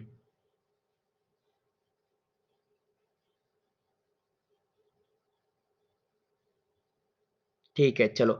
तो अब आपने थोड़ा कोशिश करा, बहुत अच्छा लगा मेरे को आपने बताने की। अब आप इस चीज को प्रॉपर कैसे समझोगे? पहली लाइन में क्या हो रहा है, हम फंक वन की मदद से, फंक वन एक रेफरेंस वेरिएबल है, फंक वन की मदद से आप फंक्शन को, मतलब फंक नाम के फंक्शन को कॉल कर रहे हो। ठीक। ये होगी पहली लाइन। दूसरी लाइन क्या है? दूसरी लाइन ये है, क्या फंक वन नाम का एक वेरिएबल ले रहे हो, और जो फंक नाम का जो फंक्शन है, उस फंक्शन को उठा के कॉपी करके आप फंक वन में डाल दे रहे हो। ठीक। तो अगर मैं इस लाइन को कॉपी करता हूं, अगर मैं इस लाइन को अगर कमेंट करता हूं और क्लियर करते हैं, तो अब मेरा सबसे पहला आउटपुट आ जाएगा, this is the first function. ठीक। अब अगर मैं इस लाइन को कमेंट करूं और यहां पे करके इस तरीके से कॉल करूं, फंक वन। ठीक। तो अब मेरा आउटपुट आ जाएगा। इसमें और इस लाइन में डिफरेंस पता चला क्या हुआ हमारे साथ?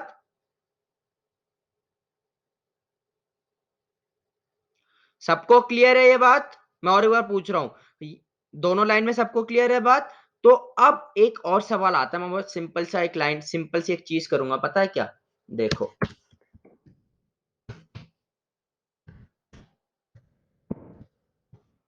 अब क्या प्रिंट होगा बताओ?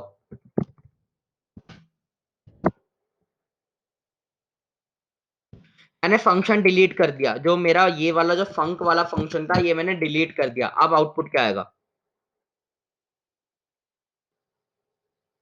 ठीक है, एक सर ने बोला this is the first function, आएगा आउटपुट।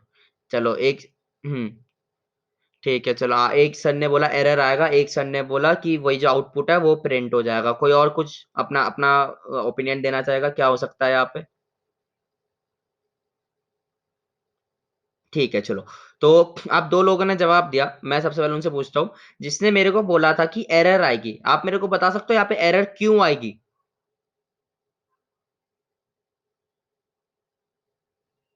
तो मैंने क्या फंक को कॉल करा या मैंने फंक वन को कॉल करा?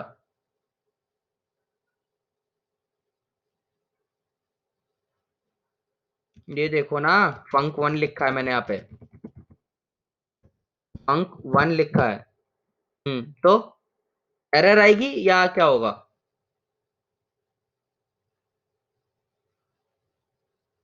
प्रिंट हो जाएगा। अब क्यों प्रिंट हो जाएगा, अब ये भी बताओ फिर अब मेरे को। ठीक है चलो, अब इसको रन करके देखते हैं एक बार। इसमें कांट डिलीट फंक्शन को, अच्छा डिलीट फंक्शन को, सॉरी, कॉल कॉल करवा दिया मैंने वहां पे। आउटपुट आ गया। इसमें क्या हो रहा है, हम फंक फंक के अंदर जो ऑब्जेक्ट है ना, हम उस ऑब्जेक्ट को फंक वन के अंदर प्लेस कर दे रहे हैं। हम फंक वन का इस्तेमाल कॉल करने के लिए नहीं इस्तेमाल कर रहे, हम क्या कर रहे हैं, हम फंक नाम का जो ऑब्जेक्ट है उसको फंक वन के अंदर डाल दे रहे हैं। तो यहीं पे हम इसलिए बोलते हैं कि everything in Python is an object. चाहे वो वेरिएबल हो, चाहे वो एक फंक्शन हो, चाहे वो क्लास हो, चाहे वो क्लास मेथड हो, चाहे वो कंस्ट्रक्टर हो, कुछ भी हो, everything in Python is an object. ठीक, तो अब ये चीज हम समझ गए कि कैसे काम करती है। जो सबसे यहाँ पे मैं आपको सिर्फ एक चीज समझाना चाहता था, तो इतना मैंने करा कि अगर आप किसी फंक्शन का नेम लिखते हो विदाउट द पैरेंथेसिस, तो वो एक ऑब्जेक्ट को रिप्रेजेंट करेगा। ठीक, ये बात आप दिमाग में रखना आपने। ठीक, अब इसके बाद एक और प्रॉपर्टी आती है, मतलब वैसे ये इसी प्रॉपर्टी में आता है, तो मैं और एक प्रॉपर्टी लिखूंगा नहीं, मैं इसी में समझा देता हूँ। आप क्या कर सकते हो, आप एक फंक्शन की हेल्प से दूसरा फंक्शन रिटर्न करवा सकते हो। ठीक, तो मैं इसको लिख सकता हूँ, हाँ याद आ गया, फर्स्ट क्लास फंक्शंस या फर्स्ट क्लास ऑब्जेक्ट्स। ठीक, अब ये फर्स्ट क्लास फंक्शन या फर्स्ट क्लास ऑब्जेक्ट्स क्या भला है, ये दूसरा रूल है जिस पर डेकोरेटर काम करता है। First class functions, first class objects, हम उन फंक्शंस या उन ऑब्जेक्ट्स को बोलते हैं जो कि क्या करते हैं, या तो कोई भी एक फंक्शन, मतलब आउटपुट में फंक्शन ही रिटर्न करते हैं, या तो उसको बोलते हैं जो कि अपने पैरामीटर में एक फंक्शन को एक्सेप्ट करता है। ठीक, ये बात समझ आई। ठीक, तो अब इसको हम चेक कैसे करेंगे, एक फंक्शन लेते हैं फंक रिटर्न। हम क्या करेंगे, हम और यहाँ पे एक नम नाम का वेरिएबल ले लेते हैं। हम इस फंक्शन में क्या करेंगे, कोई एक फंक्शन रिटर्न करवाने की कोशिश करेंगे। इस फंक्शन को क्या करेंगे, फंक्शन फंक्शन को ही रिटर्न करेगा। तो मैं क्या करता, if num is equal to 0, तो मैं क्या करूंगा, मैं रिटर्न करवाता हूँ अपना प्रिंट फंक्शन, जो बिल्ट इन फंक्शन हमारा। ठीक, elif num is equal to 1, तो मैं क्या रिटर्न कर रहा हूँ, मैं लेट्स रिटर्न करवाते हैं अपना लेंथ फंक्शन, लेंथ। ठीक, अब इसके बाहर आएंगे और यहाँ पे क्या करेंगे, हम अपने फंक रिटर्न को कॉल करेंगे। कॉल करके उसके अंदर एक पैरामीटर देना, सबसे पहले मैं देता हूँ 0 और देखते हैं क्या आता है आउटपुट। रन करते हैं, कुछ भी नहीं आया। ठीक, तो इसको प्रिंट, एक सेकेंड, अच्छा इसको रिटर्न कराना, इसको प्रिंट करवाना पड़ेगा, प्रिंट फंक रिटर्न 0। ठीक, क्लियर स्क्रीन, रन करें। इसमें क्या आया, built in function Python, sorry built in function print, Python जल्दी से निकल गया, बिल्ट इन फंक्शन प्रिंट। अब अगर इसके साथ हम 1 ऐसे लिख देते हैं तो क्या होगा, बिल्ट इन फंक्शन लेंथ। तो इसका मतलब क्या है, आप एक फंक्शन का इस्तेमाल करके आप दूसरा फंक्शन रिटर्न करवा सकते हो। जैसे कि अगर मैं यहाँ पे सम लिख देता हूं और अब अगर मैं रन करूं, तो ये मेरे को built in function sum return कर देगा। ये बात क्लियर हुई कि हम एक फंक्शन से दूसरा फंक्शन भी रिटर्न करवा सकते हैं। ठीक, तो आप क्या कर सकते हो, आप इसी तरीके से एक फंक्शन के अंदर दूसरा फंक्शन पास करके आप क्या कर सकते हो, आप उसको यूज कर सकते हो। कैसे, मैं ले लेता हूं फंक। ठीक, यहां पे आऊंगा फंक और इसके अंदर सिर्फ ये करूंगा फंक, और दिस दिस इज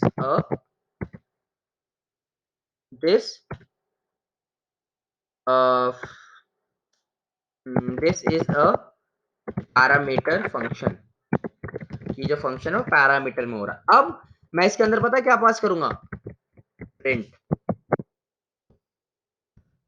और इसको यहां से हटा दूंगा क्योंकि अब प्रिंट मैं तो अंदर ही पास कर रहा हूँ, तो इसको इसकी जरूरत नहीं है। क्लियर करेंगे, रन करेंगे, this is a parameter function. मैंने तो प्रिंट स्टेटमेंट कभी लिखा ही नहीं, प्रिंट कैसे हो गया। कैन एनीवन एक्सप्लेन ये क्या हुआ यहाँ पे। एक एक करके एक पहले बोलो फिर दूसरे को मैं टाइम दूंगा। हाँ, पहला एक बोलो, कौन बोल रहा था, दोनों चुप हो गए, अरे कोई तो बोलो। हाँ,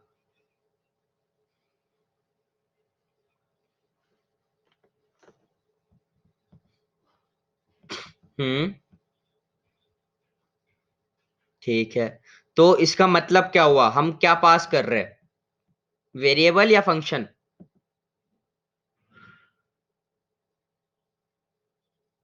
हाँ, तो यही चीज, इन दो चीजों को मिला के हम बोलते हैं फर्स्ट क्लास फंक्शन या फर्स्ट क्लास ऑब्जेक्ट, जो कि एक दूसरे फंक्शन को अपने अंदर लेके कुछ कर सकता है। या तो मैं यहाँ पे लेंथ भी पास कर सकता हूँ, ये देखो, मैं यहाँ पे सॉरी फंक हटा दिया, मैं यहाँ पे प्रिंट की जगह लेंथ अगर लिख दूं तो अब देखना आउटपुट क्या आता है। अच्छा सॉरी, लेंथ फंक्शन है ना, लेंथ फंक्शन को प्रिंट करवाना पड़ेगा, इसको डाल देते हैं प्रिंट स्टेटमेंट के अंदर।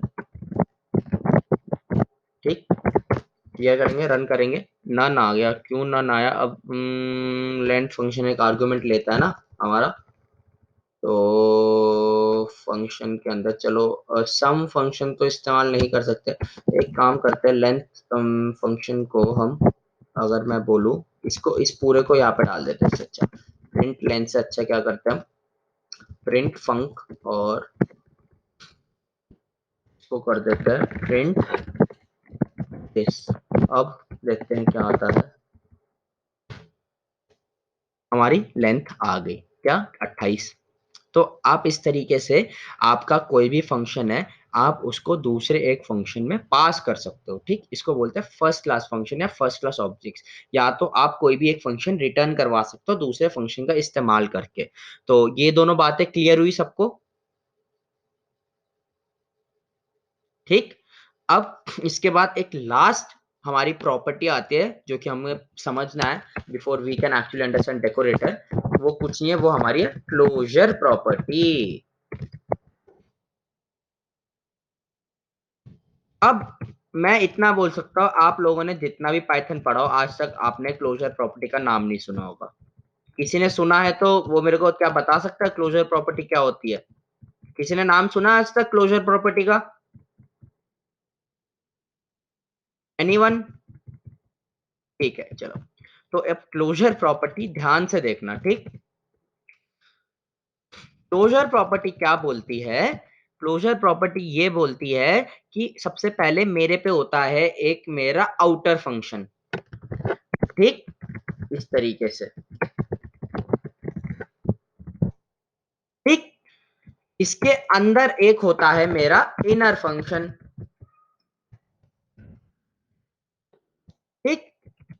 अब इस इनर फंक्शन में मैं कुछ करता हूं, मतलब कोई भी ऑपरेशन करता हूं, और उसके बाद मैं इनर फंक्शन से बाहर आके आउटर फंक्शन में क्या कर दूंगा, आउटर फंक्शन में मैं रिटर्न करूंगा, रिटर्न इनर अंडरस्कोर फंक्शन। तो क्या कोई मेरे को बता सकता है यहाँ पे क्या हो रहा है? क्या आप समझ पा रहे हो यहाँ पे मैंने क्या करा है, जो हमने अभी तीन चीजें पढ़ी अलग अलग? यहाँ पे आउटर फंक्शन का रिटर्न का टाइप क्या है, एक फंक्शन है कि एक ऑब्जेक्ट है?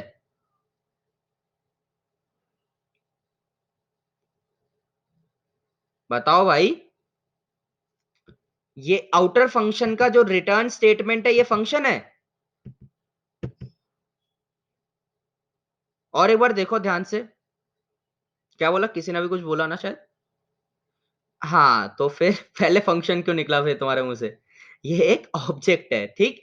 तो अब अगर मैं क्या करता हूं, लेट्स से मैं यहाँ पे एक मैसेज पास कर देता हूँ, मतलब वेरिएबल ही पास करूंगा अभी, ठीक। और यहाँ पे एक सिंपल सा क्या करता हूँ, एक सिंपल सा करूंगा प्रिंट व्हाट, प्रिंट मैसेज। तो आप क्या कर सकते हो, क्लोजर प्रॉपर्टी क्या बोलती है, क्लोजर प्रॉपर्टी ये बोलती है कि जो आपके आउटर फंक्शन में जो पैरामीटर आपने लिया है, आप उसको अपने इनर फंक्शन में इस्तेमाल कर सकते हो, ठीक। अब और उसके बाद क्या होता है, जो आपका आउटर फंक्शन है वो आपके इनर फंक्शन को रिटर्न करेगा कुछ इस तरीके से, ठीक। तो अब अगर मैं अपने आउटर फंक्शन को कॉल करता हूँ, हेलो वर्ल्ड, मैं एक मैसेज पास कर देता हूँ, हेलो वर्ल्ड, ठीक। और अगर रन करते हैं तो इसका आउटपुट क्या आना चाहिए, कोई बताएगा मेरे को?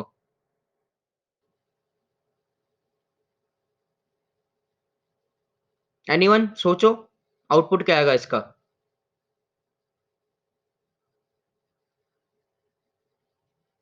ठीक है चलो, हमारे एक सर ने, आना चाहिए। चलो दोस्त सर ने बोला हेलो वर्ल्ड आएगा, प्रिंट करवाते, हेलो वर्ल्ड आ गया। अब मेरे को बताओ हेलो वर्ल्ड क्यों आया? हमने तो हेलो वर्ल्ड को आउटर फंक्शन में पास करा था। ठीक, इसका जवाब सुनना, अभी क्वेश्चन का इसका जवाब बेसिकली ये है कि ये इसलिए क्योंकि क्लोजर प्रॉपर्टी यही कहती है कि हमारा जो आउटर फंक्शन है उसके अंदर जो हमने वेरिएबल पास करा है उसका स्कोप जो है वो आप इनर फंक्शन के अंदर भी इस्तेमाल कर सकते हो। ठीक, और आप अपना जो भी ऑपरेशन है वो आप हमेशा इनर फंक्शन के अंदर करोगे, और उसके बाद क्या है, उसके बाद आउटर फंक्शन की मदद से आप इनर फंक्शन को रिटर्न करवाओगे। ठीक, अब अगर मैंने ऐसा कर दिया तो क्या आउटपुट आना चाहिए, आप बताओ।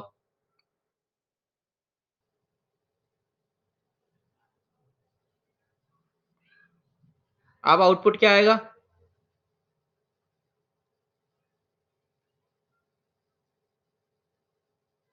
दिमाग लगाओ, अब आपका दिमाग लगेगा थोड़ा बहुत। आया किसी के दिमाग में कुछ, इसका आउटपुट क्या होगा?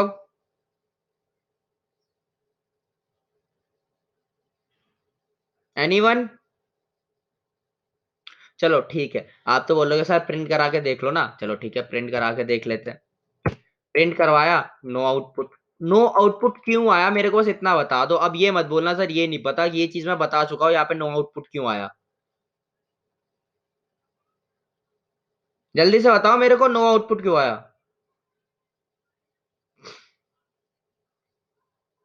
हाँ तो अब मुझे अगर इसको प्रिंट करवाना है तो मैं क्या, मुझे क्या करना पड़ेगा फिर?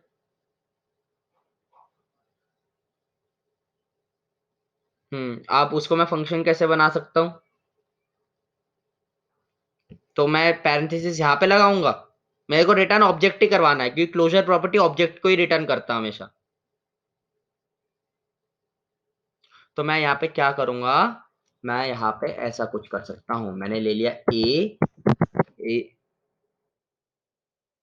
मैं यहाँ पे ले लूंगा प्रिंट फंक्शन को, मेरा काम ही कर रहा है ना मेरे भाई ऑलरेडी, मुझे इस इनर फंक्शन को कॉल करवाना है। ठीक, तो मैंने क्या करेगा, a is equal to outer function. ठीक है, मैंने क्या दे दिया, मैंने उसको एक अब रेफरेंस वेरिएबल दे दिया। ठीक, अभी भी कोई नहीं, लेकिन जैसी मैं लेट्स से ए को अगर मैं कॉल करवाता हूं, मेरा आउटपुट प्रिंट हो गया। ये चीज समझ आई? मैं बता सकता हूँ, मुझे लगता नहीं ये चीज समझ आए। ठीक, चलो। अब हाँ, यही सवाल, यही यही जो सवाल था ना, यही सवाल मेरे को सुनना था कि ए ने तो सर आउटर फंक्शन को दिया, हम इनर फंक्शन कैसे करवा सकते हैं? क्लोजर प्रॉपर्टी पता काम कैसे करती है आपकी, ये जो ए इजिकल टू आउटर फंक्शन है ना आपका, ये ए इजिकल टू आउटर फंक्शन को पॉइंट नहीं करता है, ये पता पॉइंट किसको करता है, ये डायरेक्टली इस तरीके से पॉइंट करता है,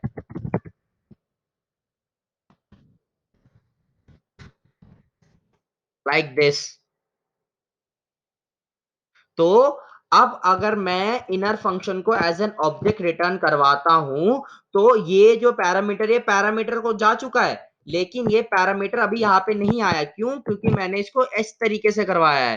तो अब मेरे को इनर फंक्शन मेरा कॉल तो करवाना पड़ेगा। तो अगर मैं यहाँ पे ये लगाऊं या इसको हटा के एक ही जगह ये लगाऊं, बात सेम पड़ेगी मेरी। समझ आया मैंने ए को क्यों कॉल करवाया, है ना? अब अब हम इसको डेकोरेटर में बदल देंगे। कैसे बदलेंगे? अब देखो, सबसे पहले हम एक फंक्शन लेंगे। ठीक, फंक डिस्प्ले। ठीक, फंक डिस्प्ले, और इसमें एक प्रिंट कराएंगे लाइन, क्या प्रिंट कराएंगे, हम प्रिंट कराएंगे दिस इज दी, क्या बोलते हैं, this is the parameter function. ये क्या है, ये वो फंक्शन है जो कि पैरामीटर में पास होगा। This is the parameter function. ठीक, इस डिस्प्ले को हम क्या करेंगे, हम यहाँ पे एक फंक नाम का वेरिएबल लेंगे। ठीक, क्या करेंगे, हम यहाँ पे आएंगे, यहाँ पे आके सबसे पहले प्रिंट कराते हैं this will be printed before display ठीक, फिर अपने फंक्शन को कॉल करेंगे, फिर प्रिंट कराएंगे क्या, this will be printed after display. ठीक, और यहाँ पे आके क्या करेंगे, हम करेंगे a is equal to outer function, function में क्या पास कर दिया, फंक्शन में हमने डिस्प्ले पास कर दिया, और डिस्प्ले पास करके क्या a को कॉल करवा दिया। अब देखो आउटपुट,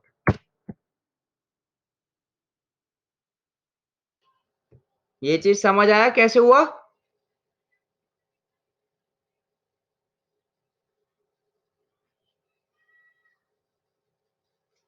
इज दिस क्लियर कि ये आउटपुट कैसे आया, या और एक बार बताऊं?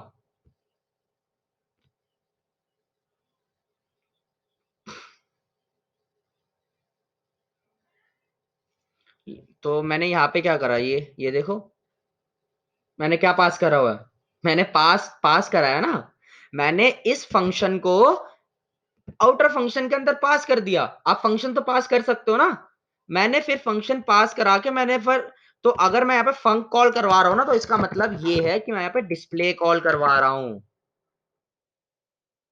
मैंने डिस्प्ले को फंक नाम से ले रखा है, इसीलिए मैंने यहाँ पे फंक कॉल करवाया है। ये बात अब क्लियर हुआ थोड़ा कि कैसे काम करते हैं हमारे डेकोरेटर? ठीक, अब डेकोरेटर, अगर आपको प्रॉपर डेकोरेटर बनाना है तो पता है वो क्या बोलता है, वो ये बोलता है कि ये जो आउटर फंक्शन है, ठीक, ये जो आउटर फंक्शन है इसको नाम दे दो रैपर फंक्शन। ये क्या है, ये रैप करता है पूरी चीज को, इसको दे दो नाम रैपर फंक्शन। ठीक, और ये जो अंदर वाला है इसको आपको क्या देना है, इसको देना है डेकोरेटेड फंक्शन। ठीक, सॉरी सॉरी सॉरी, उल्टा लिख दिया, सो सॉरी, उल्टा लिख दिया मैंने। बाहर वाला डेकोरेटेड फंक्शन है, अंदर वाला वो है रैपर फंक्शन है, सो सॉरी, रैपर। ठीक, तो ऊपर वाला मेरा डेकोरेटेड फंक्शन होता है और नीचे वाला मेरा रैपर फंक्शन होता है। लेकिन अब यहाँ पे आता है सर, हमने अगर किसी ने कभी डेकोरेटर देखा होगा, अगर पाइथन में काम करते थे तो डेकोरेटर हम ऐसे लिखते हैं, डेकोरेटर। ठीक, तो अब हम इस चीज से, अब हम इस चीज को इस चीज में कैसे बदलेंगे, अब वो देखते हैं। ठीक, इससे आसान काम नहीं करा होगा आपने आज तक। जो आपने ये जो कॉल करवाया है ना इतना बड़ा, इसका अगर मैं इसको पता शॉर्ट फॉर्म में कैसे लिख सकता हूं, मेरा जो डेकोरेटर है ना, ये चीज डेकोरेटेड फंक्शन, मैं रखूंगा एट द रेट, ठीक, एट द रेट डेकोरेटेड, देखो खुद आ गया डेकोरेटेड फंक्शन। इस चीज का बेसिकली मतलब ये है कि आप डिस्प्ले को एज अ पैरामीटर, यहां पे आप डेकोरेटेड फंक्शन आएगा, आप डिस्प्ले को एज अ पैरामीटर आप डेकोरेटेड फंक्शन के अंदर डाल रहे हो और खुद ब खुद वो दोबारा कॉल कर देता है। तो अब मैं अगर इस चीज को हटा दूं और सिर्फ इस चीज को रखूं, तो अब देखना आउटपुट आएगा। आउटपुट सेव कर लेते हैं चाहे। अब इनर फंक्शन, अच्छा यहाँ पे रैपर फंक्शन रिटर्न करेंगे, तभी मैं सोचूं इनर फंक्शन नहीं रैपर फंक्शन रिटर्न करेंगे। रन करा, और उसके बाद print print print print print print print decorated की आई थिंक स्पेलिंग गलत है, रिटर्न रैपर फंक्शन है ना, हाँ ठीक है। सो डेकोरेटेड फंक्शन, रैपर फंक्शन, और उसके बाद ये आ गया, उसके बाद हमने कॉल करा, कहा चलो ठीक है, save, run. Okay, we are not getting output, हमने कहीं ना कहीं कोई एक चीज मिस करी है। कहाँ मिस करी है,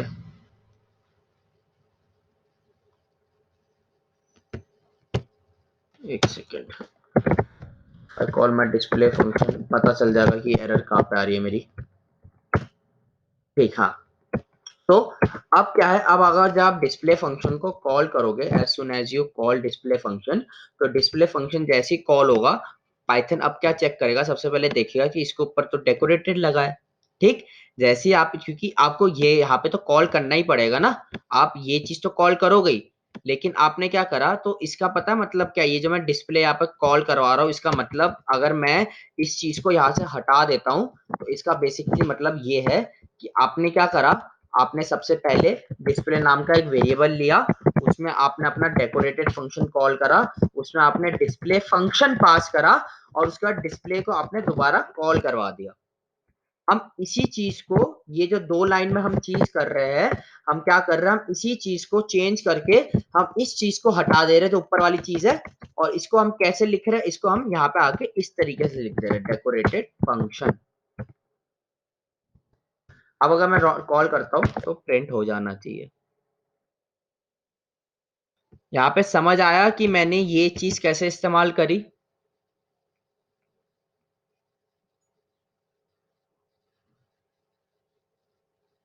अब आप इस डेकोरेटर को ना मल्टीपल जगह इस्तेमाल कर सकते हो। कैसे?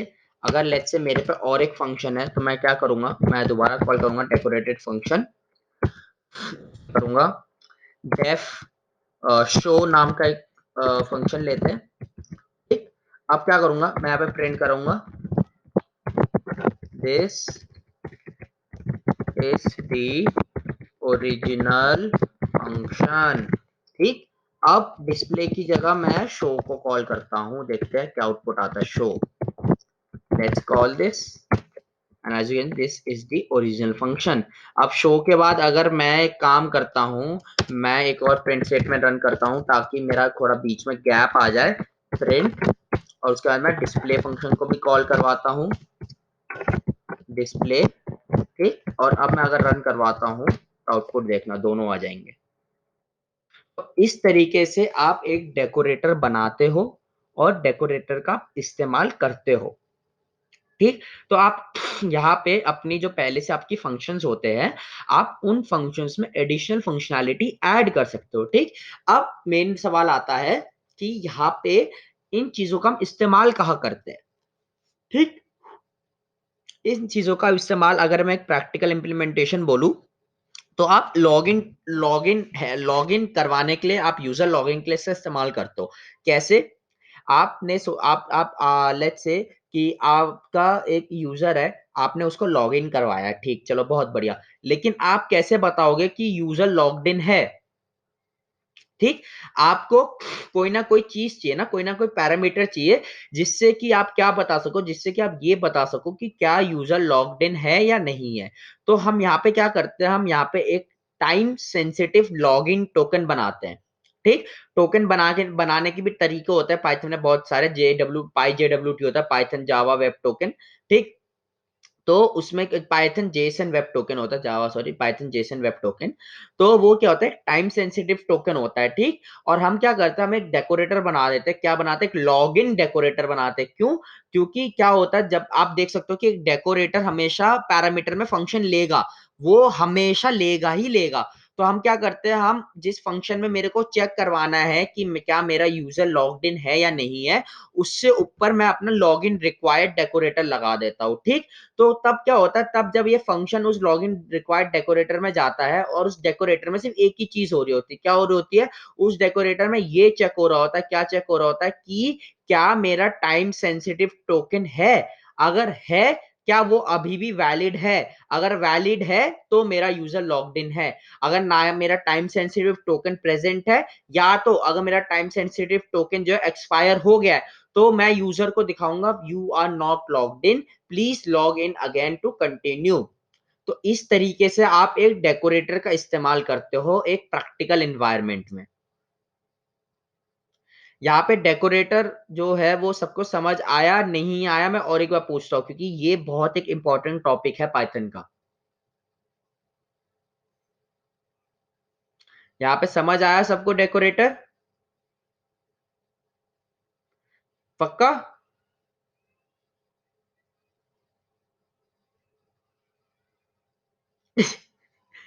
हाँ, वो तो यार देखो खुद से देखना पड़ेगा। देखो मैं पता है मैं क्या बोलता हूँ जब भी मैं कोड करता हूँ ना, आप जैसे मेरे से पूछते हो कि सर अगर हम इसको यहाँ से हटा दें तो क्या होगा, जैसे हमारे सर ने पूछा कि सर अगर हम कीवर्ड आर्गुमेंट में की और वैल्यू पेयर नहीं दे, सिर्फ वैल्यू वैल्यू पास करें तो क्या होगा। ठीक, तो ये सब चीजें जो आपके दिमाग में आ रही है ना, ये सब चीजें पूछो मत, ये सब चीजें इंप्लीमेंट करके देखो।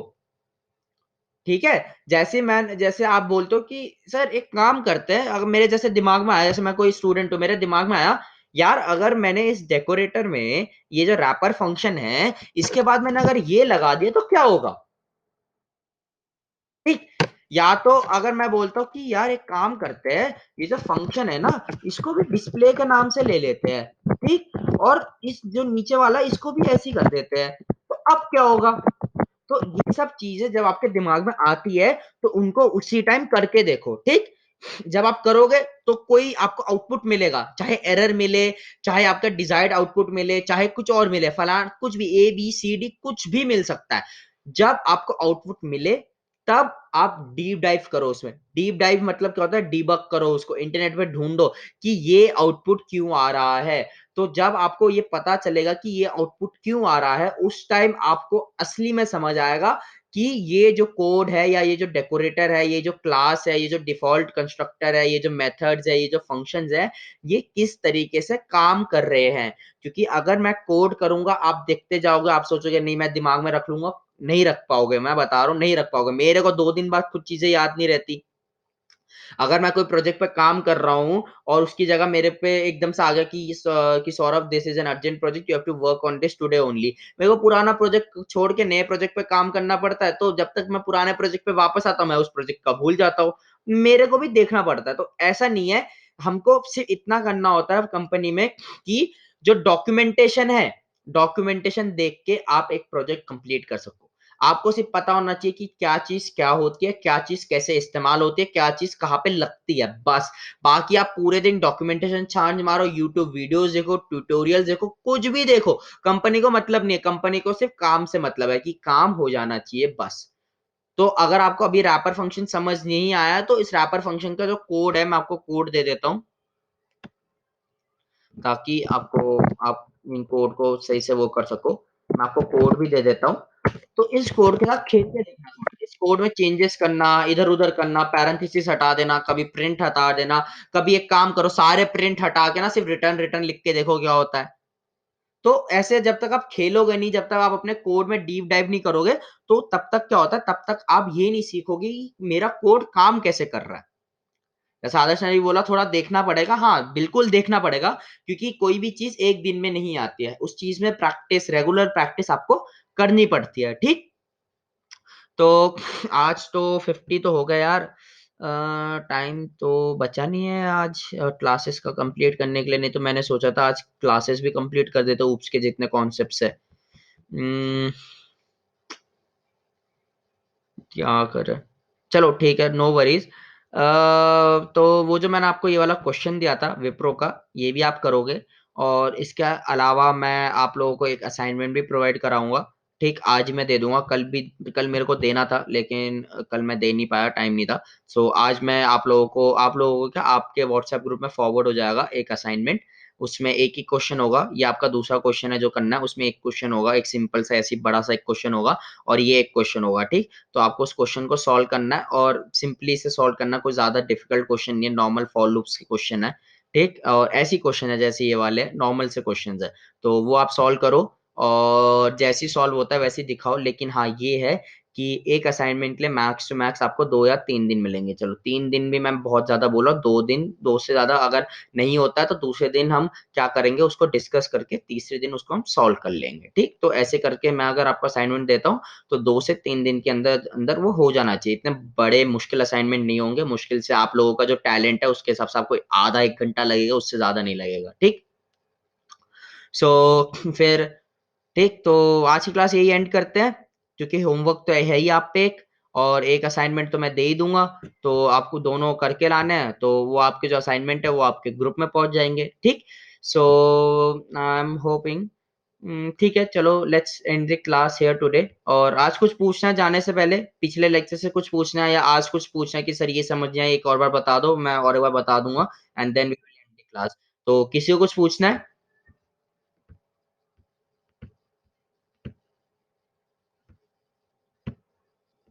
एनीवन, किसी को कुछ पूछना है? किसी को कोई और ही क्वेश्चन पूछना हो कि सर मैं इंटरनेट पे ऐसा कोई क्वेश्चन कर रहा था, मेरे को ये ऐसा ऐसा ऐसा एक क्वेश्चन मिला था, ये नहीं हो रहा, बता दो, तो वो भी कोई दिक्कत नहीं है।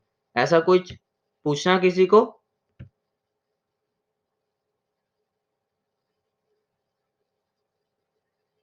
एनीवन? ये तो shall be and the class. चलो चलो ठीक है, चलो आज समझ लिया। आप आज आज जाके एक बार देखना, डेकोरेटर्स दोबारा पढ़ना, और जो हमारे स्टार आर्ग्यूमेंट्स और स्टार स्टार कीवर्ड आर्ग्यूमेंट्स है वो भी एक बार पढ़ना। ठीक। और थोड़ा जो हमने कल क्लास का पढ़ा था ना, वो आप लोग थोड़ा रिवाइज करके आएंगे, क्योंकि कल हम फिर से क्लासेस से इस्तेमाल करेंगे। और कल क्लासेस में हम क्या देखेंगे, कल क्लासेस में बहुत सारी चीजें देखने वाले हैं। क्या क्या? डिफॉल्ट कंस्ट्रक्टर देखेंगे क्या होता है, इनिट फंक्शन देखेंगे क्या होता है, उसके बाद हम देखेंगे क्लास मेथड क्या होता है, उसके बाद हम देखेंगे स्टैटिक मेथड क्या होता है, उसके बाद देखेंगे प्राइवेट वेरिएबल कैसे बनाते हो पाइथन में, उसके बाद आप देखोगे प्राइवेट फंक्शंस कैसे बनाते हो पाइथन में। ठीक। उसके बाद हम अगर टाइम रहेगा तो एक एटीएम का एक सॉफ्टवेयर बना के देखेंगे।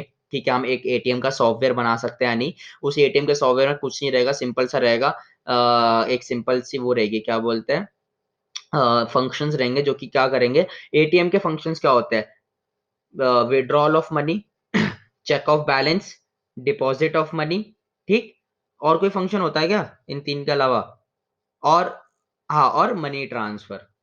ये चार होते हैं, मनी ट्रांसफर, विड्रॉल, और क्या बोलते हैं, money transfer, withdrawal, check of balance, और क्या था, और एक था ना, दिमाग से निकल रहा है मेरे, और एक क्या बोला था मैंने, हाँ, और वो depositing of money into his own account. दो हो गए ना, depositing of money into his account, depositing of money into another's account जो कि हमारा मनी ट्रांसफर हो गया, चेक ऑफ बैलेंस और विड्रॉल ऑफ कैश।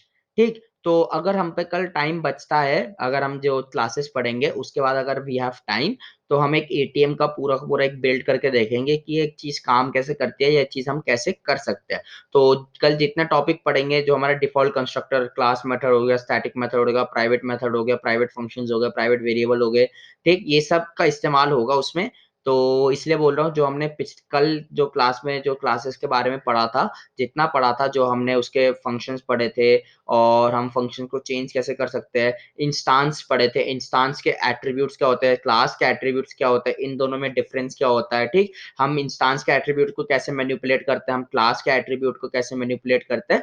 तो ये सारी चीजें हम आपको एक बार रिवाइज करके आना, और हम इस यही से जो हमने कल छोड़ा था वही से क्लासेस का दोबारा स्टार्ट करेंगे। ठीक। सो आई होप कि आप आज की क्लास आपको पसंद आई हो। So let's end the class here today, and have a nice day, and thank you for joining me today. Okay, then let's meet, okay, let's meet tomorrow.